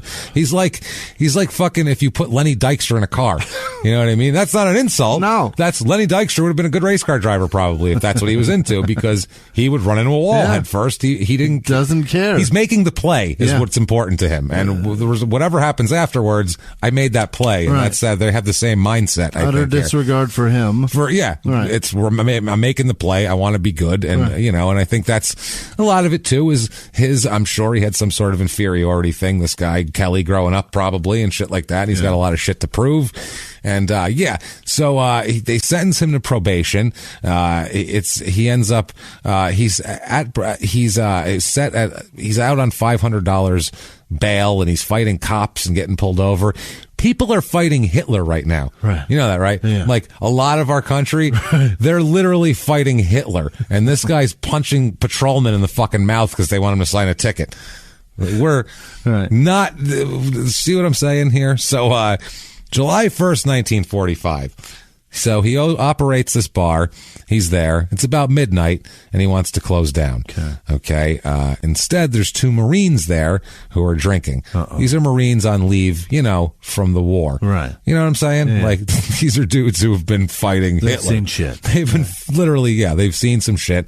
Basically, the police officers approach here because they heard some ruckus going on, some yelling outside. So they approached the entrance of it. They observed this. Two police officers watched this. Quote, two Marines standing in the middle of the floor. At one point, Petillo's yelling at him. At one point, Petillo grabs a bar stool and beats the shit out of one of the Marines with a bar stool, beats him to the ground. Right as the other guy's trying to get involved, police say that they hear a gunshot ring out, and Kelly is chasing the other Marine out, firing a rifle at him. What the shit? After he beat the shit out of the other one with a bar stool. This is because he told them 5 minutes, and they said, we'll leave when we're ready. And he said, I think you'll leave now. According to my friend, Mr. Barstool here. Last call for alcohol. No, it's not. Yeah, it is. Oh, yeah, it is. So, about that time, both the Marines ran out of the place. So the police officers enter the cafe to, I guess, join this crazy fucking party. It's, Jesus Christ. An Officer Anderson is attacked by Patel. They walk in, he just starts attacking them too. Oh, I said we're close. I said literally, he chases the Marines out, cops walk in, he's like, I'll start hitting you motherfuckers. No words exchanged, just attacks the police who walk in the bar afterwards, which is just, imagine the thought process there. You're just doing this, cop, I'll hit that fucking cop, how dare he come into my bar? What is happening? So eventually they subdue him. So they interview some witnesses, the Marines. They place Petillo under arrest and they put him in jail here. They make out an arrest report and they give the case and all of this sort of shit. And this is all very important. And the name of the witnesses and all this. It's all police procedure. Investigation of the case is assigned to a detective because it's like there's a deadly weapon involved and shit. At 8 o'clock in the morning, the next morning, it's assigned to a detective there, and he reports at the police station, and he says that he discovers the arrest and the prosecution, and it's signed over. There's all a chain of command is all nice Sure. up till this point. This is important for a reason, okay? So basically, they take Petillo from his cell to an office used by the detectives to talk to him, and they ask Petillo what happened the night before, and he says that two Marines refused to leave his cafe at closing time, and that he didn't have a fight with the Marines, that when they refused to leave, he, quote, went in the back room and got a rifle and shot it in order to scare them out. That's his like, didn't do anything wrong. That's all I did. I just fired a deadly weapon in the direction of people to, quote, scare them. Okay. In the city limits. Yeah. So this is Detective Skaggs here. He tells Petillo that in the arrest report it says that he also beat one of them over the head with a bar stool and fired the rifle not like in the air. He fired it at him and he closed one eye and aimed it. Literally, he fucking took aim at this guy and just luckily he probably had a few drinks and missed, but I mean, he wasn't just shooting in his direction. No. He's like, I could see like his tongue sticking out like Michael Jordan, really trying to get a good shot in there. I gotcha. So he denies it. Petillo's like, I have no idea what you're talking about. That's ridiculous. Doesn't sound like me. Ridiculous. He then says, no, that's nothing I would do ever. I treasure my bar stools. So he says that Petillo says that after the Marines ran out of the cafe, there was a knocking at the front door.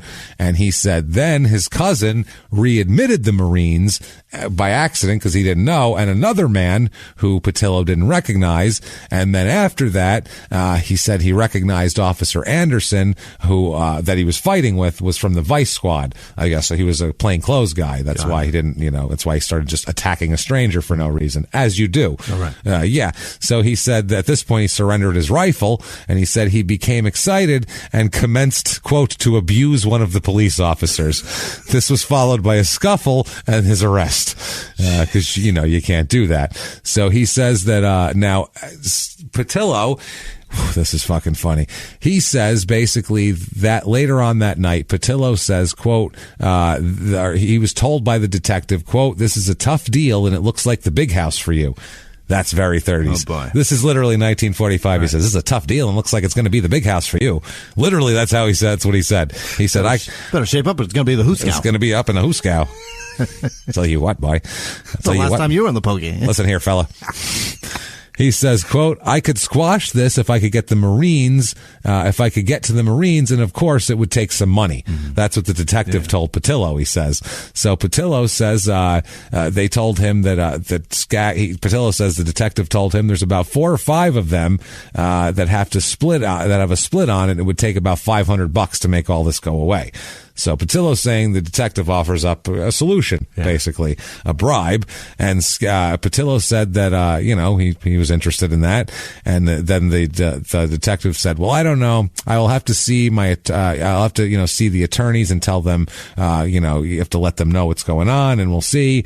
And, so all of this ends up happening. And he ends up paying off this guy $500 to the detective, and the detective ends up getting arrested for this. Oh shit! Detective ends up being arrested and convicted of accepting bribes and all sorts of different charges, internal police charges and external charges, and ends up being sent to prison and everything. Oh shit! This Detective Skaggs from Petillo, giving him $500 to do this, to fix his shit. Now this obviously isn't the first time, he's probably fixed something. It happens a lot. Yeah, he offered to fix him basically. Now, Skaggs said that he was paying off Vice Squad officers because they all knew about it, so they all had to keep their mouths shut, that he had paid off. And he didn't know, basically, he had to pay. He was telling him, like, oh, I don't know, I need money for this guy, I need money for that guy. He was trying to get a couple more out of Petillo, and all this sort of shit. He was also trying to say, like, he was telling Petillo, like, I'd be ashamed if you couldn't get your license renewed for your place. And he's trying to kind of strong arm him. And, so Petillo's saying he would love to do this because he needs to get out of jail. He doesn't want this hanging over his head, but he said, he's going to have to sell his nightclub and that sort of thing to get the cash for this whole thing. So basically he said he told Petillo that he would have the lawyer see Petillo and that he'd have them reduced to simple assault by greasing the right party. And he informed Petillo that he wouldn't be in jail long and that he'd have arrangements to have him out of jail quicker than he thought he was going to be out of jail. So they end up going to trial for Skaggs here, and Skaggs, the detective, he says that Petillo asked about the seriousness of the charge and said, quote, "That's bad, ain't it?" And then the detective said, quote, "He then asked me what I thought that we could do for him, whether there was some way he could get it reduced, and I said, I don't know, it isn't up to me to say. I'll have to take it up with the district attorney's office." And then he says, Petillo said, "Isn't there some way I can get to the other Vice Squad officer and give him a little extra money and square this whole thing away?" And at this point, the detective admitted, he said, "Well, I don't know who would have to be fixed on a thing like that." So he said, even he admits to doing this whole thing. So it's basically, now Petillo says that he tried to charge him $1,000 and the charge is for $500. So, yeah. He walked him back. He kind of walked him back a little bit. Yeah. So, also Skaggs said that, Petillo said, "Oh, that's been done before. There's a lawyer that could fix it up." And he said, basically he's telling the cop who he's going to need to pay off. He's like, "Look, I have a lawyer. We know how to do this. I know a guy. We do this all the fucking time." He said that he paid $500 to certain police officers at one point to get his dance permit back for his club, I guess to play loud music or whatever. He said following this, they had a couple more conversations about it, and the money ended up coming through. And this officer, this detective, ended up basically trying to track down the Marines because it was his job to get the Marines to drop the charges. Right. So they have to be on board. Yeah, whether they were going to have to pay him off or whether they were going to have to talk to him or, whatever. Petillo at one point said to him, quote, "Look, Skaggs, there's something I wanted to ask you. I wanted to ask you fellows, but the other guy got sore." I'll repeat that. "Look, Skaggs, there's something I wanted to ask you. I wanted to ask the other fellas, but the other guy got sore." He said, "When I was over in the country running the place, I never had any troubles like this, and I want to get lined up with the police." And the guy said, "What do you mean?" And he said, "Well, if I can pay off the police so they won't come in my place, I'll get along swell." And the guy said, "How are you going to keep them out of your place?" And he said, "If I could get him to the right guy, give him $100 a month to keep out." And then he told Skaggs, "If you can do this for me, I'll give you $100 a month now too. You could be my guy that'll, my fixer guy that's going to keep my wheels wherever I need them. Tell all the cops to stay the fuck away from my joint, and I'd leave that guy alone here." You're my mechanic in the passenger seat. Watch the gauges. That's the thing here. So none of this obviously is tape recorded. There's a whole bunch of interviews. Basically, it comes down to $500. This guy gets convicted of this whole thing. Yeah. So Petillo said, quote, "I don't care what you do, I'll fight it, and I don't want to have anything to do with this money that you want, this $500 or fixing it up with the Marines."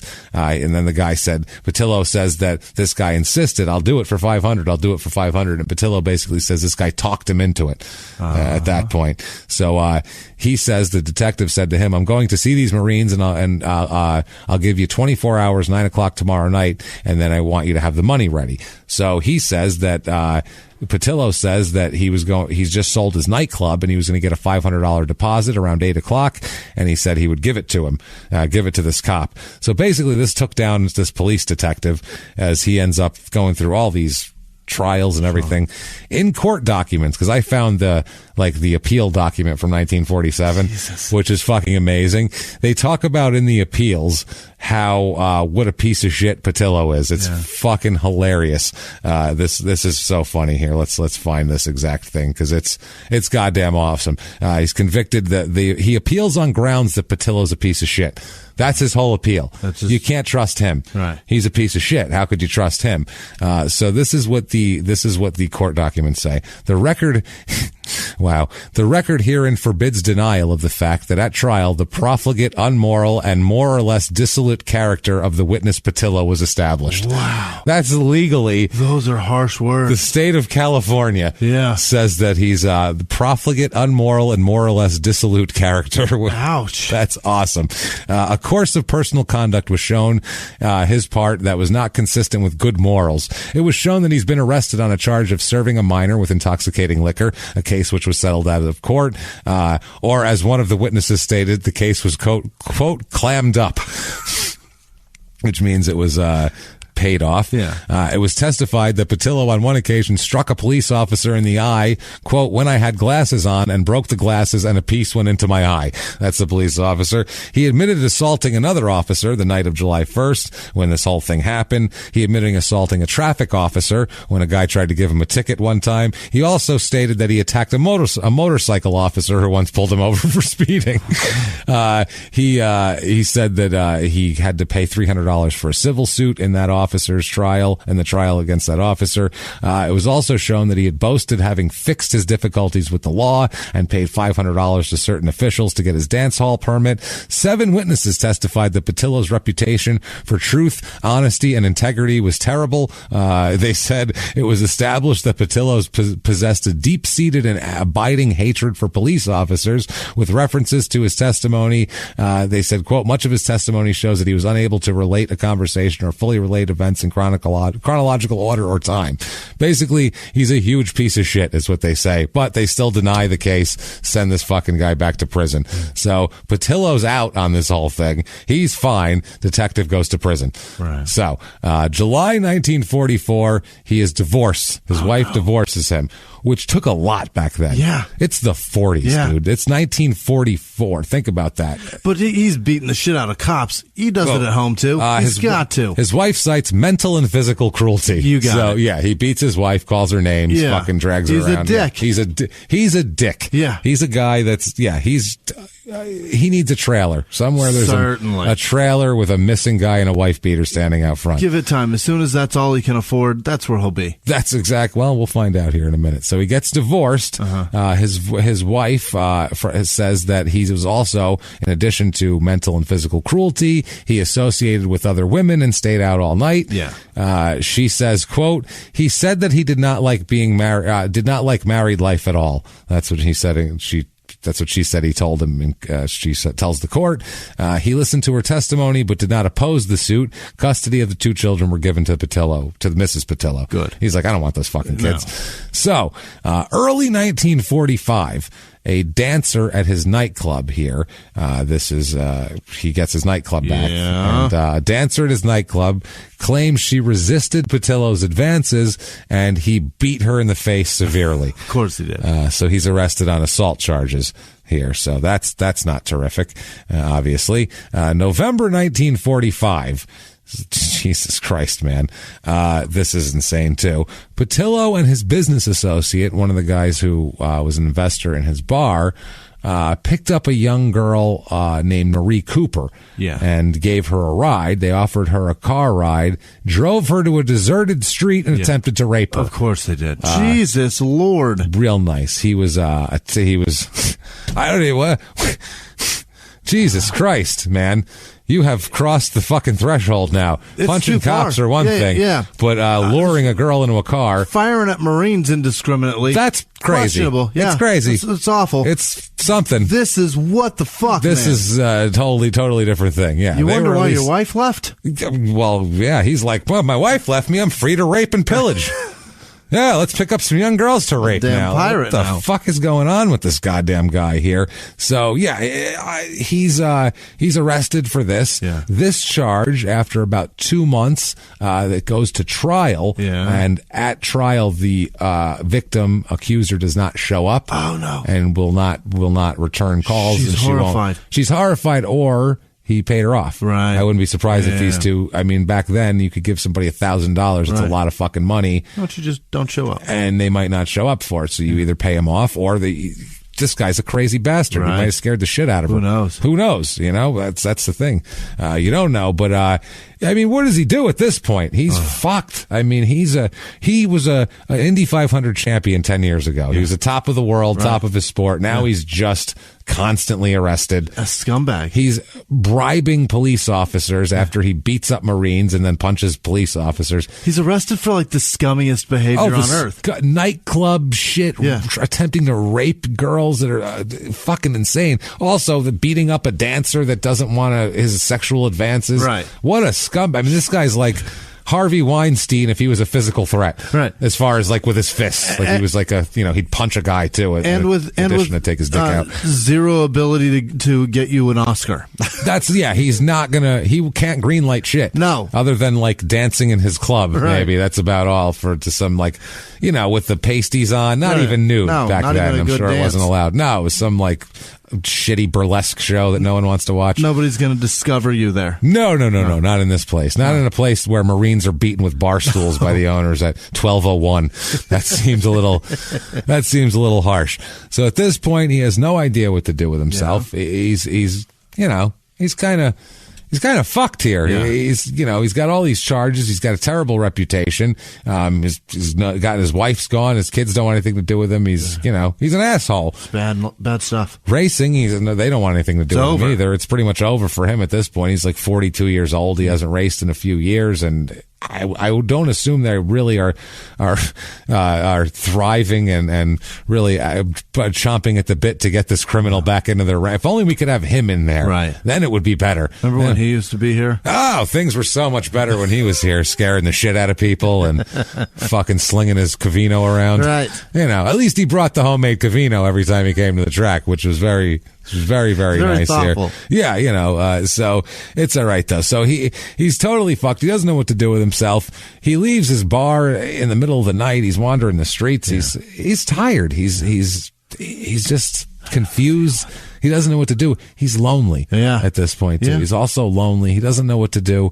And then he hears in the distance some dogs barking. He's like, what's that? And he turns around, and right on top of him, it sounded way farther away, but right on top of him, it's Bobby Colorado, animal trainer from Fredericksburg, Texas. And he says,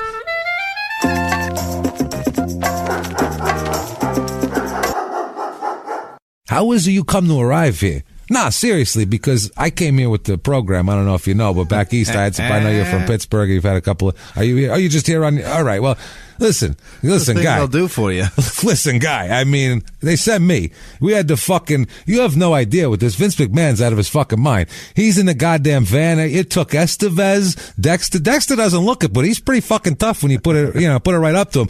Dexter, Estevez, is the grandmother with the knife. All these people to keep him in the goddamn van because he said this is my. I don't do a good fucking Vince McMahon. You know what I mean? He's like, this guy over here, he's pretty fucking good, and I want to get him to put fucking overalls on or some shit. I don't know what he's talking about. But it's crazy. But they said me because it's, get your shit together. Look at me. I got a nice get a fucking dog. Get a couple of dogs. Teach them a couple of tricks. Two are real similar. You rent them out. You know what I mean? I'm an animal trainer. Look at me. L.A. at the movies. What are you doing? You're beating up fucking nightclub dancers and Marines with this. Get the fuck out of here. What's wrong with you?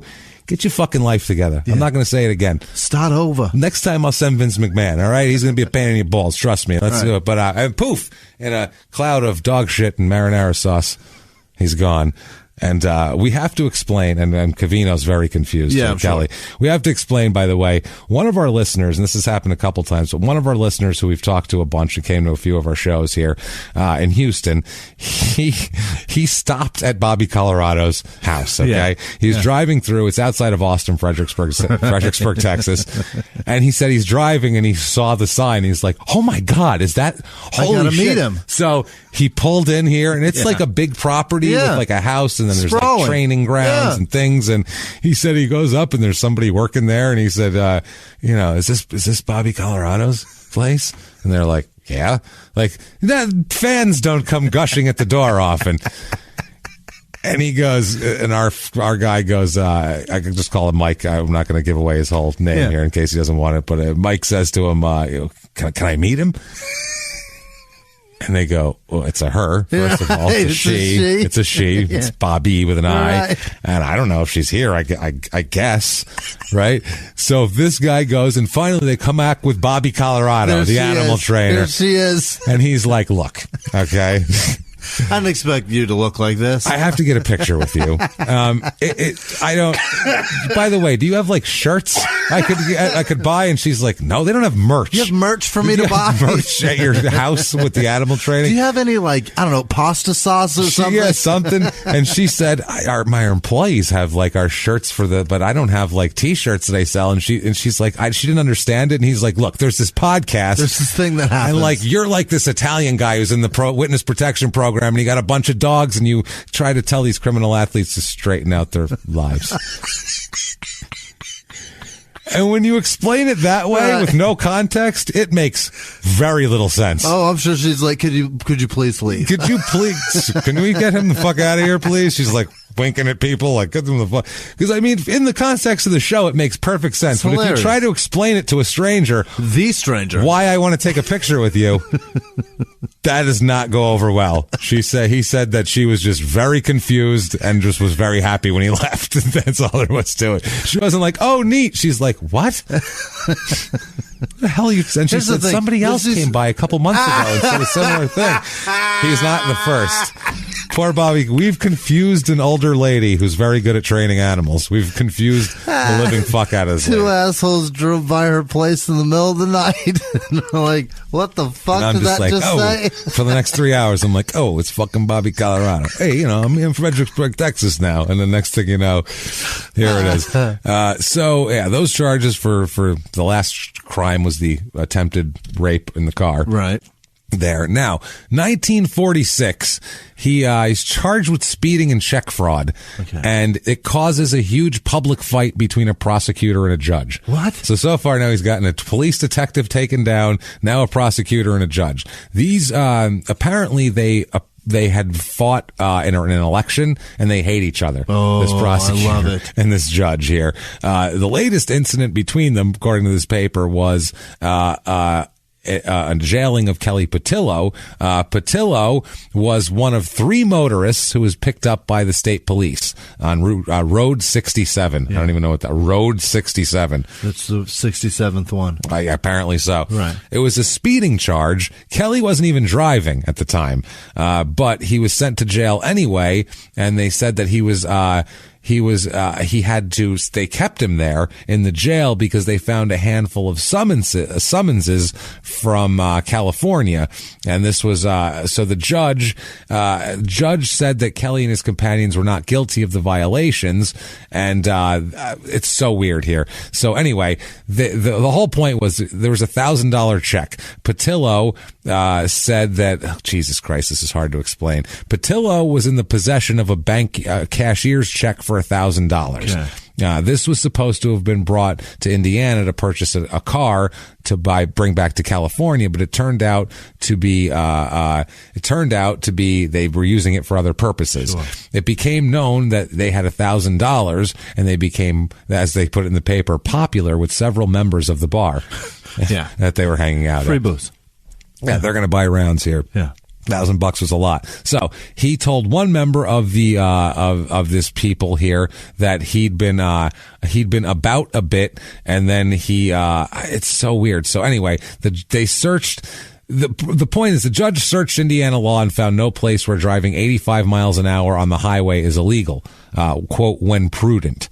And they set his pals free. There was no speed limit on the highway, apparently. And they said he was going too fast. Now, they're fighting. The judge and the prosecutor are fighting here. And, they were exchanging, quote, insulting epithets in court. Hell yeah. With each other, which sounds amazing here. The prosecutor's held in contempt and, assessed a $200 fine and a 48-hour jail sentence here. That's the thing about judges. That they won. They've got the trump card. You lose right away that means you got to do whatever they says. Contempt. Say it sucks. You're done. They just take you away. Right. Shit, I didn't do anything. Yeah, you did. Damn it. Did too. I forgot I can't say that. Yeah. Right. They're like Texas state troopers. Right. They rule the land. They fucking Whatever they say goes. Yeah. So the prosecutor said, quote, if there's any investigation to be done, it should be of this court, as he screamed as he was dragged out of the court by bailiffs, which is fucking hilarious here. Yeah. So they fought for a judgeship or something and hated each other. So May 1946. What does Kelly want to do? Yeah. It's like, Jesus Christ, I've been through the ringer here. Right. This nightclub business is tough. You know what I think I'll do? I think I'll run the Indy 500. He's going to go. I'll go back. He's going to run it, or is he actually going to drive it? No, he's going to run the infield. Yeah. Just jogging around it. He goes back to the Indy 500, and they go, fuck no, we're not letting you in. You haven't raced in years. Right. You're a fucking lunatic and a menace to society in general. Just a general menace to polite and impolite society. You're just an asshole. No. So he sues them really? For $50,000. $50,000 damage suit was filed by him for not allowing him to participate. For not allowing him, yeah. They said that the Speedway is, quote, attempting to control the outcome of the 1946 race by elimination of him from competition. So he said he's, you know, if I'm there, then obviously their guy can't win because I'm going to win because I'm me. Because I'm going to take it. Because I'm insane. Because I'm the best. Yeah, he said that he attempted to enter a car into the race, but that the Speedway, quote, under a pretext refused the entry. He said that his suit is said he, quote, is feared by many of the drivers. This is what he says in his court documents, that they didn't want him in because he was going to win. He's feared by many of the drivers because of his fearless, daring competency. Wow, that's some way of putting it here. Daring competency. Fearless competency is a weird two words to put together. He said the Speedway, the plaintiff is, the Speedway had said that, quote, the plaintiff is incapable of driving a race car in response, which, I mean, he did win 10 years ago. He's capable of driving it. Maybe not well. 10 years ago, though. So, December 1946. He's arrested again here, not shocking, for traffic violations and assaulting a police officer again. He just does not give a shit. He's arrested for, let's see, driving while intoxicated, speeding, failing to make a boulevard stop, making an illegal U-turn, and failure to have a registration. So pretty much that's a lot. Everything you can get arrested for while driving. Everything. Other than not having wheels on your car. This is the only thing I think he missed. This is it here. They arrest him, and while at the police station booking him, he punches an officer Vineyard in the face and breaks his nose. God, he's good at this. He just sucker punches people and breaks their nose. He loves punching cops. He says he was defending himself. Why? Which is tough against cops. Yeah. He said that the cops just jumped him for no reason in the police station, and he had to defend himself. Okay. Which, that's what, when cops beat on you, the problem is you can't defend yourself because then they beat on you worse. Right. And then they say he took a swing at us, and then you're in more trouble. It's bad. That's why cops shouldn't be beating on people. Yeah. Right. That's why it's tough when cops beat on you. Right. That's why that's like a super abuse of power, because you can't say I was fighting back. Right. Yeah. Can't say he hit me first with a cop. Right. You know, they're like, yeah, then he can hit you as much as he wants because he's a cop. You can't hit him back. Right. That's the fucking point of the whole thing. So the trial for this is continued 3 different times. It's delayed 3 different times in early 1947. So finally, in April of 1947, he goes to trial. Trial lasts more than 2 hours, as there's testimony from the officer who he punched, other officers who watched it. They declared that declared that the defendant was belligerent at the time of his arrest. I believe him. At 5th Street and Mount Vernon Avenue, he struck Officer Vineyard, breaking his nose when they attempted to book him, which is fucking hilarious. Now, there's there is testimony on his behalf, and that is from a young lady who I'd like you to remember. It is his secretary with his whole operation. Her name is Naomi Roberts. Remember the name Naomi. Her last name will change. Naomi Roberts of San Diego. It's also his girlfriend at the time. Oh, no. Naomi. She's a pretty young blonde who has no business with this fucking doughy guinea. Right. Put it that way.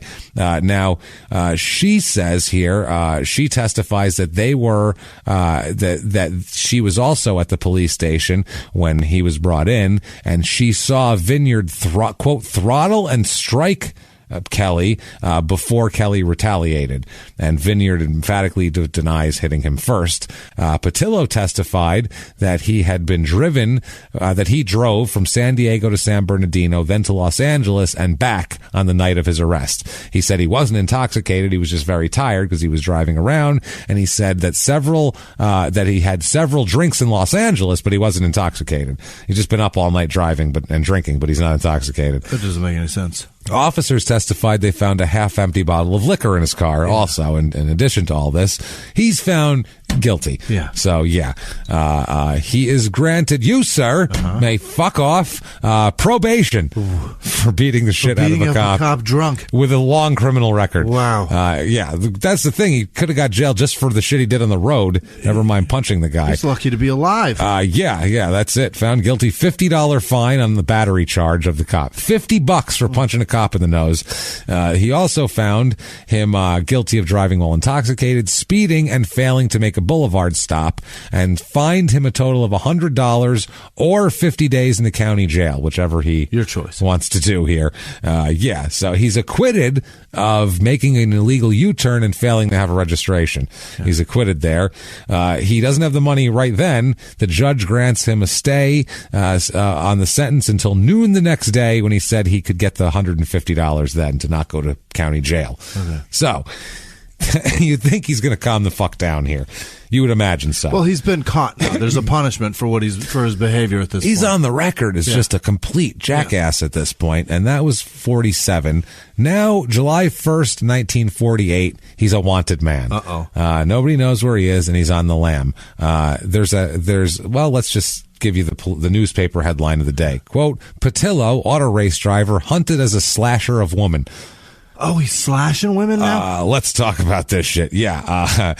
Police are alerted that he's basically he has a 12-year-old car that he might be fleeing in. He could be anywhere. It's for slashing the face of his former secretary, Mrs. Naomi, his old secretary, testified for him, now named Schaffner, who just got married. Why would he do that? She's 25 years old. Oh, you dick. 25 years old, described as a pretty blonde. Mrs. Schaffner is the daughter of a minister in Lebanon, Indiana. You can't slash the minister's daughter in the 1940s. Dick. Christ almighty. Are you kidding me? And a mother of 2 children by a former marriage. Sliced her face? Petillo said that Petillo, quote, cut her from temple to chin with a razor blade in his room in a downtown hotel because she refused to return to him after breaking off a romance. Oh, that's a big one. That's fucking crazy. Yeah. That's fucking crazy. We'll talk about how this happened. Her and her new husband, Roy Schaffner, who's a welder. He's 29 years old at the time. Now he's dead, more than likely. Probably. Very dead, probably. Yeah. He'd be 100 years old, more than 100 if he wasn't dead. They were living in this hotel, and Schaffner was asleep, the husband, when Naomi was called to Petillo's room by a call. She just got a call that, quote, an old friend wanted to see her, but didn't say it was Petillo. Petillo had checked into the hotel under an alias of Joe Mayo. Okay? So once she got there, he barred her. He stopped letting her. Didn't want to let her leave. This is fucking nuts, man. Didn't want to let her leave. He beat her and slashed her. He checked into the hotel to lure her there, got her to the room, attacked her, and screamed, "Why did you do me like you did?" and slashed her face. What the fuck? This is crazy. She said she slumped to the floor and then he disappeared and took off. So this is fucking nuts. She had to go to the hospital, receive 40 stitches in her face, and she was reported in fair condition. Police talked to her, and she also said that he sent 2 letters in the past year threatening to kill her, and that she would have never gone if she knew that it was him there. It's the Roosevelt Hotel at Capitol Avenue and Ohio Street here. Man, this is crazy shit. So he's going to be obviously charged with some crimes, as you might imagine here. He's assault with a deadly weapon. It is assault and battery with intent to kill. So basically attempted murder. Right. Is what that is. So also in the same newspaper article, I found, and this is fucking hilarious. Okay, this is way funnier than slashing a poor young woman here. a guy who called himself a bishop. This was just a newspaper article from the 40s here. A bishop of the Soul Saving Army of America. Okay, this is his church. Was held for a $2,000 bond for investigation following his arrest on a vagrancy charge late Thursday afternoon after he had not made bond. He's a guy named Leroy Strickland. He's 54. He said he wrote on a piece of paper, quote, "Since my arrest, I've been stricken with a chronic nervous affliction and cannot talk anymore." So he can't be questioned, is what they're saying here. He had $1.70 on him. That's what he told police. He only had $1.70 on him, and they searched his pockets to reveal $301.70. Oh, that's a lot. And then they searched his trailer home and found another $406.04. And basically, he is being questioned for traveling around the country bilking people out of money. He's like a roaming tent bullshit preacher. Yeah, is what he is. He's a slime ball. And he's a slime ball. And now he doesn't know how to talk. And he's lost the gift of speech.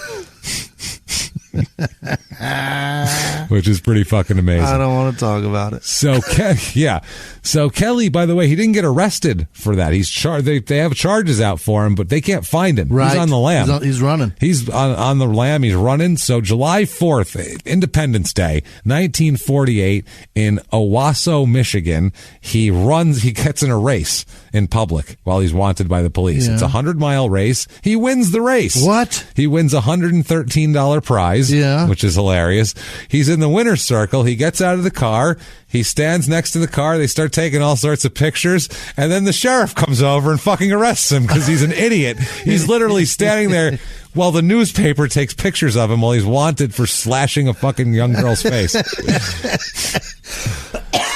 That's amazing. The fucking hubris on this guy. That's balls. They won't get. The sheriff said too, this is as close as you can get to being pulled over while racing. Yeah. I would say. Yeah. The sheriff said they knew he was racing and they were just found out about it and they were like, well, we'll just wait for him to finish and then we'll arrest him. We'll know where he's going to be. And he won. So they were like, even better.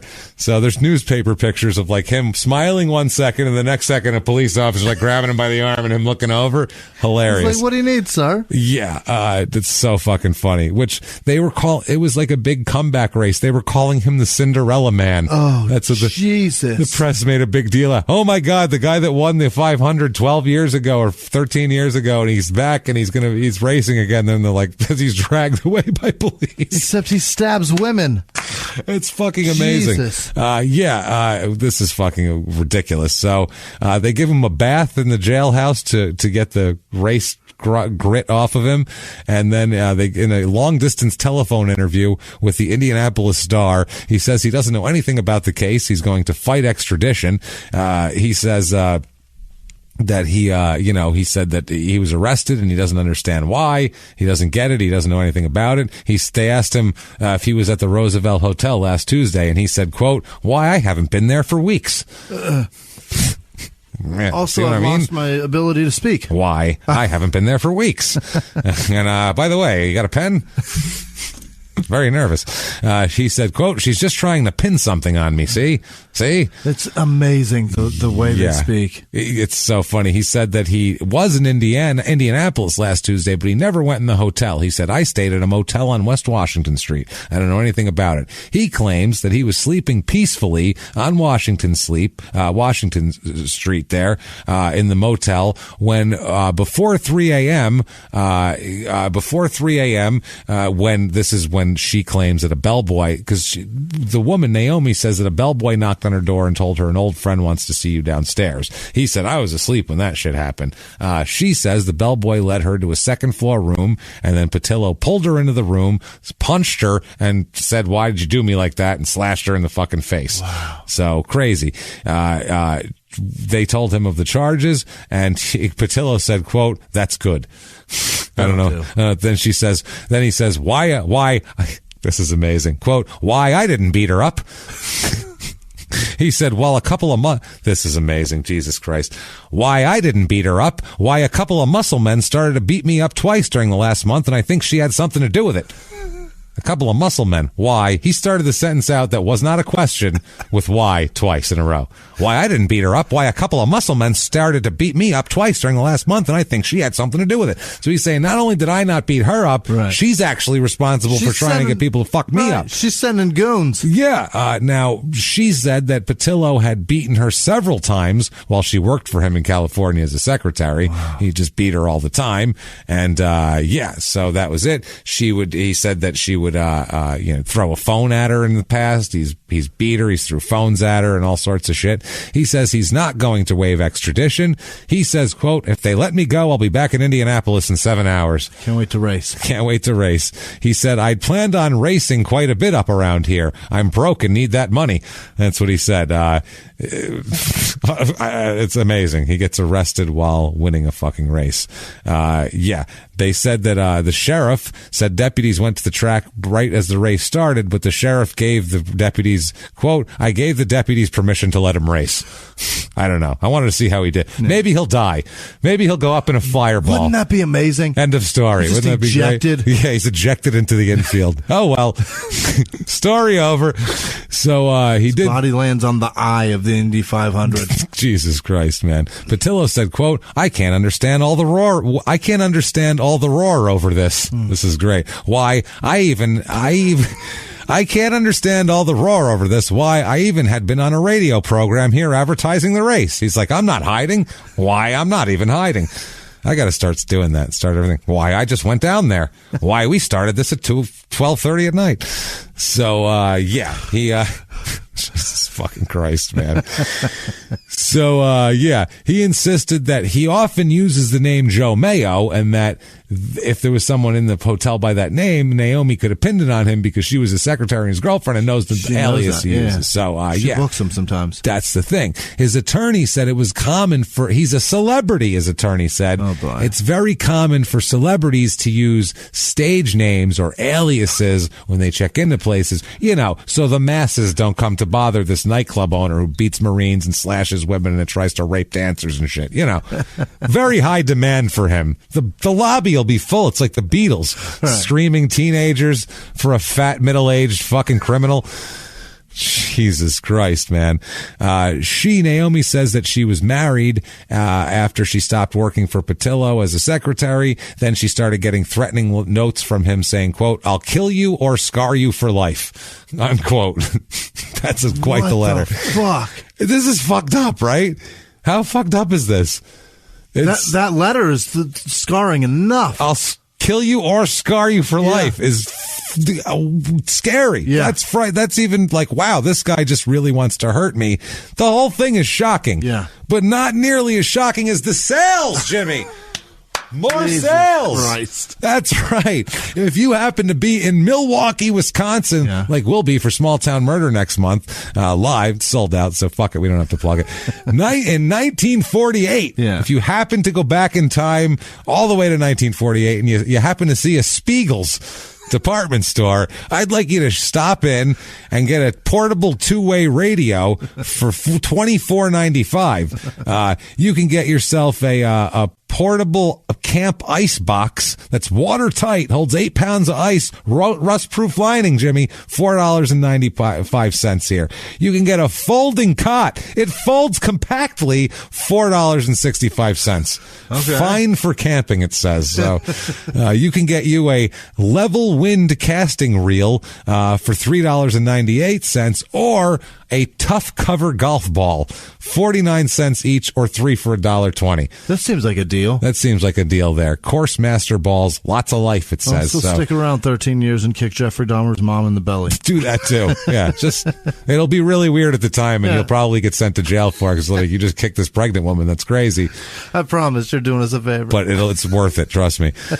So I also found in this paper a list of the highest priced actors, what the highest paid actors in at 1947 the time made made in 1948. Oh, I can't wait. Their titles. We'll just do the top couple. Highest priced actresses, Hedy Lamarr. Really? Hedy Lamarr was the highest priced actor, highest earning actor completely, more than the highest priced male actor as well. $279,800 for one movie. For the year. For the year. But I mean, that's like making $5 million now, basically. Okay. That's a lot. Maureen O'Hara made $199,000. A couple people we've heard of. Shirley Temple made $135,541. There, Marlene Dietrich and Barbara Stanwyck made $100,000 each. Ginger Rogers made $84,478. Now, actors, Cary Grant made $278,125. Okay. So less than Hedy Lamarr. Bob Hope made $275,000. It's Bob Hope was killing it, wasn't he? Oh, absolutely, forever. He had a big television contract. Yeah. Danny Kaye made $133,000, Danny Kaye, which is pretty good here. So yeah, not too shabby. Now Petillo's held in jail for 3 months on $5,000 bond because he's unable to come up with $5,000 bond, and he's unable to hire his own attorneys. Okay. He has to go with a public defender. So January 18th, 1949. Here, he is going to court. He will be convicted of assault and battery with intent to kill, which is not good here. Now, in court, for the sentencing comes along. Naomi is in court with a big giant scar from her temple to her chin. Pretty blonde girl with a big giant scar that you caused is not going to go well in court. This is from her temple to her chin. That's to her chin. Fucking fish hook. Just across her face. Wow, like a fucking gangster. That's some crazy gangster shit. My here. God. Petillo. He said that he was. He said he didn't do it, and the judge tells him he pleads with the judge to reconsider the case. He says, I didn't do it, but the judge says there's no question who inflicted the wound here. He says, quote, there can be no question about who inflicted the wound. The only question is whether you did it with an intent to kill her. But you definitely did it. You, sir, may fuck off. He will be sentenced to 1 to 10 years in prison. That's okay. It's a big window. Yeah. That's a big... the cable company. Missing space that's there. That's a lot. So, he is sentenced to that. Naomi is scarred for life. Yeah. She testifies against him. 1 to 10 years in prison. Okay. Which doesn't seem like... I don't know. Not near enough. Not for a guy with this kind of record. No. You go down his record and you're like, you've been arrested for punching police officers so often. Also a guy who has threatened to do something and then fucking did it. Yeah. Plus, just, I don't know, the 1 to 10, I'd just go, like, how much can I give this idiot? Because he's an 8 to 10? asshole. Can we do that? I mean, imagine, this guy's got a fucking kid at this point that's about 22 years old. Yeah. Imagine that poor bastard who shares his fucking name. Yeesh. I mean, that's embarrassing, man. Yeah. I feel bad for him. I feel bad for all these people, Jimmy. But not nearly as bad as I feel for Kelly Petillo, oh boy, electronics derivative sales trader and associate at Citibank in the New York City metropolitan area. She went to Rutgers, Jimmy. Kelly Petillo, the MENA program coordinator at European Council on Foreign Relations in London, England. That sounds important. And finally, Kelly Petillo, an interior designer from Spain. So our second mistaken identity interior designer ever here. Not too shabby. So he's sent to prison in 49, and he is kept for 6 years. Oh, good. Yeah, they didn't let him out after 1. Good. The judgment, apparently in prison, he was a real asshole, too. I'm sure of it. And caused a lot of trouble. Yeah. I mean, imagine if you have this guy who's got this quick temper, isn't scared of fighting Marines and cops and everything else, and you put him in an environment with a bunch of other guys. As a survivor. Who are trying to take advantage of each other. He's going to fucking, plus just a short temper. Somebody does one little thing. You move my comb, he's going to fucking, beat them with the closest object. He's going to melt the comb down. That's probably true. Sharpen it. Yeah, he's the Shiv. Yeah. Kelly the Shiv Petrillo. He can finally live up to his name. Kelly the Shiv. I don't know if we want to put Kelly the Shiv in Gen Pop, do we? I think we'll keep him to himself, right? Find the right place to be, though. Kelly the Shiv. August 29th, 1955, he is paroled. Okay. Finally. Part of his parole agreement is he's not allowed in Indiana. Okay. Stay the fuck out of Indiana, you asshole. He's allowed to go back to California, to his home. home. He can stay the fuck out of Indiana. How big of a piece of shit do you got to be for Indiana to not evict want you? Yeah. You could tell me I'm never allowed in Indiana again, and I go, all right, that's fine. That's deal. That's cool. It's easy. Bye. Make sure I don't have a connection in the Indianapolis airport. I think we might be going to Indianapolis next year in 2020. I hope so. Maybe. I'd want to go like there. to see it. But after that, never again. Never again. Take it or leave it. So I'm just kidding. So August 29th, 1955 is when he's paroled. May of 1956.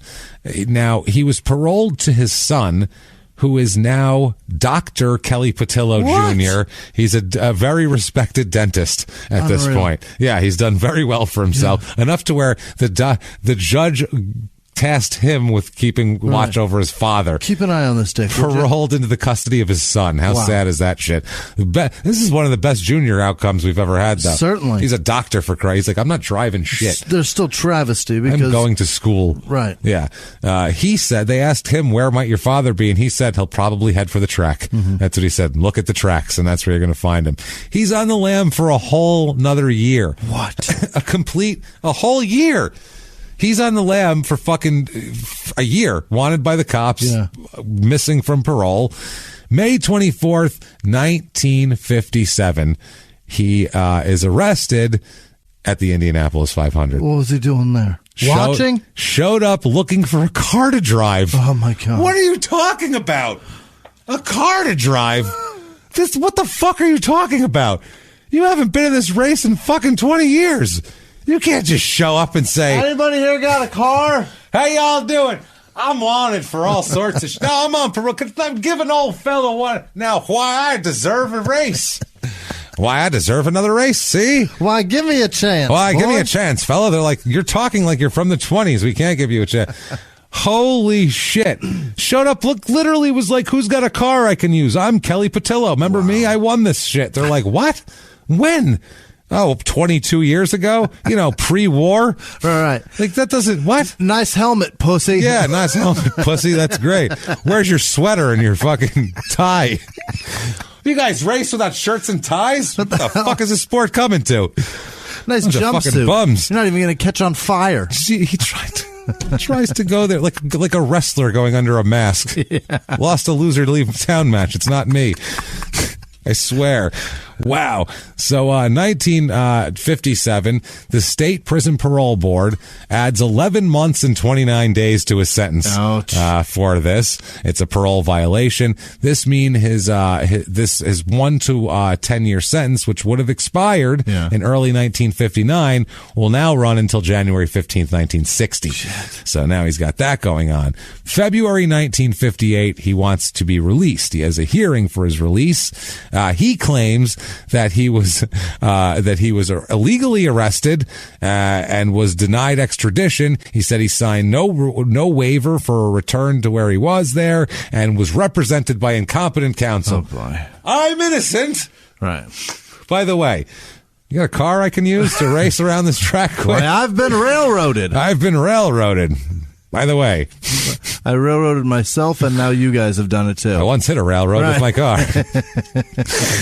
So, they go, you're a fucking idiot. Denied. So, February 1959, he wants out of jail. This would have been after his 10 years expired. Right. He's saying that he's being held for an extra year on bullshit. They weren't allowed to do that, is what he says. He's denied a new trial then, though. He said that he wants a habeas corpus hearing. He says, quote, I was sentenced to 1 to 10 years on January 17th, 1949. The way I see it, see? The way I see it. The way I see it, the race was over on January 17th, 1959. But they've still got me, see? That's what he says. We're still running laps around here. He literally said, the way I see it, the race was over on January 17th, 1959, see? Wow. The parole board is requiring him to serve out 22 months that he was on parole. That's what he was on the lam, fucking missing. He says, quote, the parole board told me I'd get special treatment because I was a big shot. That's what he says. Now he's trying to blow up the spot of the parole board. And he's trying to go, don't you know who I am? He then said, quote, I said, I'm no big shot. I just won the 500 one time. So he was trying to be like, hey, I'm just one of the regular people here. They tried to say he's a big shot. They tried to say, they tried to treat me like I'm some kind of big shot. I'm a big deal. I'm a regular guy. But I'm just a guy. I can't even get one of my dancers to have sex with me. I beat her up. That's how bad I am. Slash her damn face. I have to make up to get a fake name to get my ex-girlfriend to come see me so I can slash her face. You know how hard that is? Jesus. Now, when he gets to court, in court is the old prosecutor from the case, the original case where he slashed his girlfriend's face. He says, quote, I'm not bitter. I figure I was railroaded on a bum rap. He said it. He said that. He said, quote, railroaded. But I'm not bitter. I figure I was railroaded on a bum rap. I had some good days, like in 35. That's what he said. So, some good days. He said they're all gone now, though. So, we know. We know that, mister. March 3rd, 1959. He's still trying to get another hearing to get out of jail here. Now, state parole officials had added the year, like we said, but he said they never proved bad time. They never proved that Petillo incurred bad time during his parole violation. So they said he's trying to say I didn't do anything, basically, but he did. He returned to Indiana. Anyway, the judge overrules a motion for freedom here on him and says no. They said that his lawyer said that he was denied justice and that he recommends a full pardon, as a matter of fact. He said, I think we should just pardon this guy, apologize to him. Give the man his razor blade back. What are we talking about here? Matter of fact, does anyone have a car he can drive in the 500? Because he's really ready, I think. The governor said he was overwhelmed with legislative affairs but promised a full investigation of the Petillo case. Now, March 23rd, 1959, this is like 2 weeks later, the governor was not fucking around. He somehow pushes some shit through the court to get Petillo released on March 23rd, 1959. Wow. So it went from no way, no chance in hell to the governor saying, you're out in fucking a matter of weeks, which is bonkers. Re-election campaign donation. Something happened. I don't know. He was a fan of the races. I don't know what it was. I was at that race in 35. It was magical. It's a big day for me as a kid. His stocking-clad head going around that track over and over again. Boy, he had the best Windsor knot in the whole bunch. So he's released from prison. Guess what he wants to do? Drive. He wants to race. Yeah, he wants to race. He said that he was he's complaining in public. He said he was held beyond the maximum sentence. How dare they? Yeah. Obviously. He said, time is running out, though. Now that I'm free, the whole thing would be better if it was just forgotten. Yeah. Most people that slash some poor fucking woman's face probably would like the whole thing to be forgotten eventually. It also would be better if it didn't happen. It'd be better if people just didn't bring up that whole slashing a girl's face for no reason thing that I did there back there. So he got his release from prison. He said he has immediate plans to return to racing. He is currently 56 years old, which is a little old for racing. Old.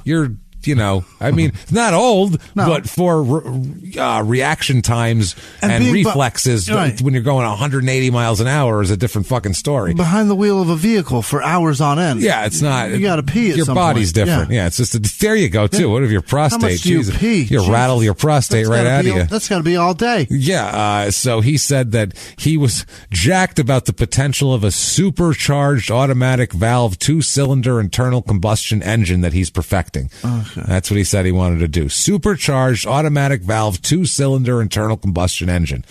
I don't know what the fuck any of that is. How many cylinders? Supercharged automatic valve 2-cycle internal combustion engine. Yeah. Not 2-cylinder. I don't know. It doesn't say. 2-cycle is just like it's a 2-stroke.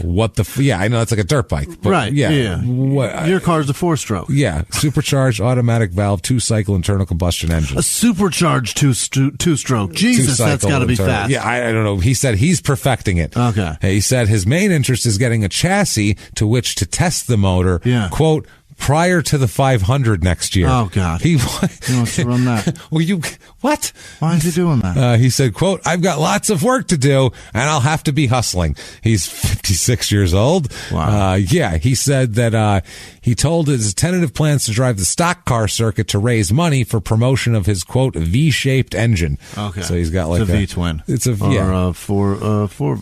he said he's perfecting four-cylinder? He's running the Southern Circuit right now, running on dirt tracks and shit to get returned to the Speedway.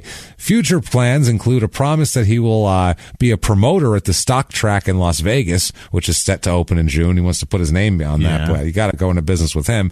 He says, quote, if that all works out, quote, I'll be back in the groove within a year. Oh, Jesus. See? Back in the groove. He said he was, he said he again says he didn't slash that girl's face. He said he's getting his motor squared away and hopes to drive the stock circuit for about a year. They asked about, what about that you haven't driven in the fucking Indy in like 25 years? Isn't that weird? And he says, I don't think it'll give me too much trouble. It's just what he said. He said in the stock races, quote, aren't as tough as the 500 miler, but he thinks he'll be fine. Why, I've done this before. He says he drew up rough plans for the engine during his first stretch in prison and had revved up the engine several times after a year of construction before his return to Indiana. He says, quote, I was and still am awfully nervous about it, his chance to go to Indy. He said that the warden asked him about his nervousness, and he said, quote, you'd be nervous too if you had the tension I've been under waiting for this. Now, no one met him upon his release from prison. Not his kids, not anybody. He just walked out. Is any... Everybody... Taxi? Is the bus run past here, I guess? Prison officials said, quote, I don't know what he's going to do, but if I know him, it will have something to do with racing. So May 1959, he wants to race in the 500 this year. They tell him, fuck no. You haven't raced in forever. So he sues them. Again, he sues them, filed suit in circuit court. Jesus Christ, it is 2:41 a.m. He won the memorial. He won it in fucking 1935. He's asking for $50,000 in damages, charging that the Speedway and USAC officials refused to let him enter this year's race. He claims he went to the Speedway May 11th to fill out his entry blank and pay his fees, but that Henry Banks, the director of the USAC, denied him permission to do so. Jesus, what a rat bastard. Fucking bastard. I'll slash his face and beat his corpse with a bar stool. He's pissed off, obviously. This case is dismissed. So 1960, he tries to do it again. They deny him again, and it's fucking dismissed again. He sues again for $50,000. He's got to stop this. And again, he does. After that, he kind of gives up on it. He has a few more. He races a drop throughout the next 10 years or so, on some dirt shit and stuff like that. Where he can get a car to drive. Never does anything much more. On June 30th, 1970, he dies of emphysema. Oh, no, he's a super smoker. And who knows? The engines probably didn't help either. Oh, I'm sure of it. Fucking shooting out black soot at him. 2 strokes. Oh, fuck. But he dies of emphysema on June 30th, 1970. But that's not the last time we'll hear about him, because in 1988, he's elected to the National Italian-American Sports Hall of Fame. What the fuck? Yep. How thin is that pool, James? Everybody, our roster is not deep, okay? You have to think about this. Think about this really, how many last names should start with. Okay, all we have baseball. Yeah. We have DiMaggio, we have Yogi Berra, we have Gentile. There's a lot of great Italian baseball players, a ton of them. They go back. Every fucking manager.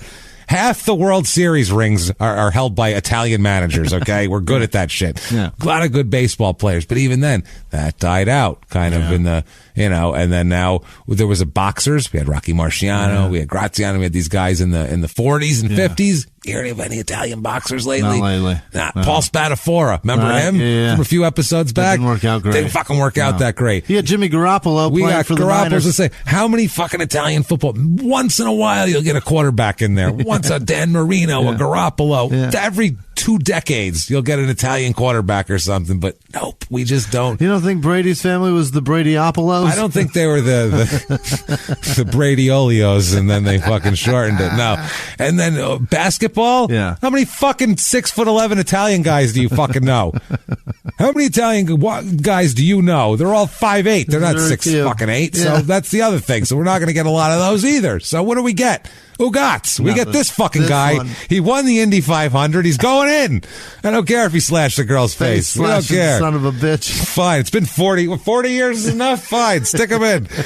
But he's also, in 2009, he is inducted into the National Sprint Car Hall of Fame as well. So that's he's running sprint cars. Running sprint cars, yeah, and he's inducted into the Hall of Fame there, and he does. So that's a big deal, I guess. And he died there. He's buried at the Pacific Crest Cemetery in Redondo Beach, beautiful, in L.A. I saw his gravestone. Place. It just says Kelly Petillo, and I can't remember what else it says on it. Something about racing. I don't know. Can't get enough of Kelly Petillo. No. Well, you can get on eBay decals for the model, his 1935 model car. Right. Because you can get one of those 1935 Red Lion whatever cars, and this is the decal set that comes on there. Yeah, all the decals that he had on his, the number 5. It wasn't all the sponsors back then. It was like number 5 and whatever. It's the 1935 Gilmore Special Kelly Petillo water slide decals. $8.49. Only 3 left, so that's kind of fucking silk neat, actually. For the driver. Little silk cap, little mechanic that comes with it who's on fire. It's pretty fucking crazy. That is our trip back in time. That is Kelly Petillo and the story of a crazy racer from back in the day, slashing faces, beating Marines, punching cops. Honestly, you don't get a lot more. No. We haven't had a lot of people crazier than him. Right. We've had like maybe 10, 12 that are crazier than him. And we're talking murderers aren't as crazy as him. No. That's fucking banana stuff. We've had murderers that are way saner than him, like on this show anyway. I mean, this was wild. So fucking, and he got to die at the end too. Yeah. So we got everything out of Rest in pizza, sir. That's very nice. Well done, Jimmy. So, that is Kelly Petillo. Yeah. And that is a punchy episode of Crime and Sports. Right now it is 2:45 in the morning. We're working on it hard here. Phoenix time. Phoenix time, yeah. So sorry it took so long to get up. We're getting it up as soon as possible. Thank you guys for listening. Please, if you like that episode, let us know.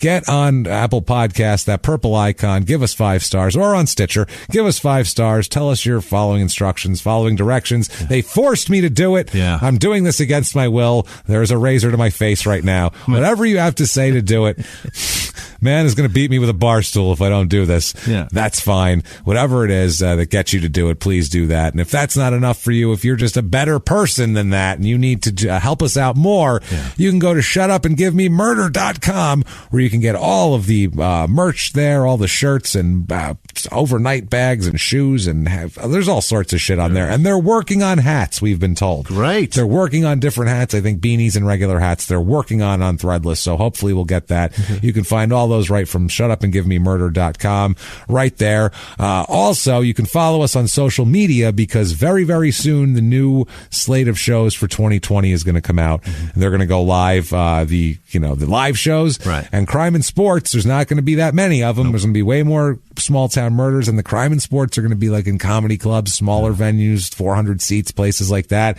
They're going to fucking go fast. Yeah. So you want to get follow us on social media so you have the in on that ahead of time before maybe people, because a lot of times we'll announce it on there before we put it out on the show. Yep. So do that. Follow us. It's at Crime and Sports on Twitter and Facebook, and at Small Town Murder on Instagram. And we post crime and sports stuff on there as well. So do all of that. And if you want to be one of our heroes, who I don't see a list in front of Jimmy right now, which is a problem. No, there's an airport in between me and that. Jimmy did not complete his list for the week here. I'll compile that come Thursday. So yes, you can listen to that at the end of Small Town Murder this week. Apologies there, but I mean, Jesus Christ, you had barely made it to recording.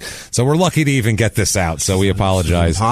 It's impossible. We apologize for the lack of shout outs. But honestly, man, if you want to be one of these producers who, Christ, man, we are blown away by what you people do for us and everything like that. We can make this show whatever we want because of you guys doing that. And that's what's amazing. We can turn down ads for things we don't like. Here's what our thing is. We don't do medical shit. Nope. We don't do financial shit. Nope. That's stuff we can't verify. And it's other than also we don't want someone getting sick so because personal. we told them to do that. We're not doctors. That's up to you guys. Yeah. We personally can't do tons and tons of research on a medical product to see if it's good enough for you to take. And a financial thing, we don't know shit about that stuff. So something can sound great to us, and it could, you could be bilked like Bernie Madoff bilking people, and we would have no idea, and then we wouldn't want to be responsible for that. Right. So if something different, we have anything, Simply Safe. You know what? It fucking works. It's a nice product. We like it. Things like that. Harry's, great razors. They goddamn work. All the sponsors we have are because we like them. Right. And that's it. So, and that's because of you guys ponying up money all the time for us and making it so we can be autonomous and do our own goddamn show. So thank you so much for doing that. And if you want to be a part of that, you can do that very easily. Patreon.com/crime and sports or over at PayPal using our email address, crimeandsports@gmail.com. You can make a one-time donation there. You can get to both of those links right at crimeandsports@gmail.com. Well, Shut up and give me murder. Oh, boy. Shut up and give me murder. You're falling asleep, and I just said the complete wrong website. Wow. That's all right. It is 3:00 in the morning. So that said, guys, thank you for doing that. We'll have more shouts on Thursday. Thanks for every damn dime you give us. Thanks for listening. Thanks for giving a shit that the episode's even up late. We're trying to get it up for, I guess, I don't know, East Coast commute time, I guess. We'll see. But let's do that. Let's go edit this. You go home. I'm going to go edit this thing. Okay. Jesus Christ. But before that, what if they wanted to get a hold of you? You can find me at Wisman Sucks, WHISMAN Sucks on Twitter, Instagram, and Snapchat. And I got to go set an alarm. Where can I find you? You can find me at Jimmy P is funny, or just copy and paste my last name from the show description. Whatever. I don't care. It's so late. Whatever you feel like doing. Follow me if you want to. I don't fucking know. I don't say anything that wonderful. Nothing that's like, I'm not changing the world. I'm not changing the world. It's nothing where you're going to go, oh, that's brilliant. Finally, now I know how to do that. Now I know how to relate to my child. Right. It's never going to happen. I'll tell you that right now. You'll be like, oh, yeah, that does suck. He's kind of right. Maybe once in a while. That's what we'll get. That's it. So follow us there. Do all of that. Please join us next week where we're going to have another goddamn crazy case. Next week, we have a thick one for you, too. Good. It's a deep, thick one. And, what? I don't fucking Jesus know. Christ. I don't know. At least it's not going to slash you with a razor. All right. Well, for Jimmy here, this is fucking James get out of here. Signing off. All I hear is dicks. On the way home, Jimmy, I need you to stop off, get yourself a meaty, stuffed, cheesy Cavino. Okay? Can't wait. Do that. It's all good. Did you say where your shit was? Yeah, we did. Yeah. That's great. Live from the Crime and Sports Studios. We will see you next week. Bye.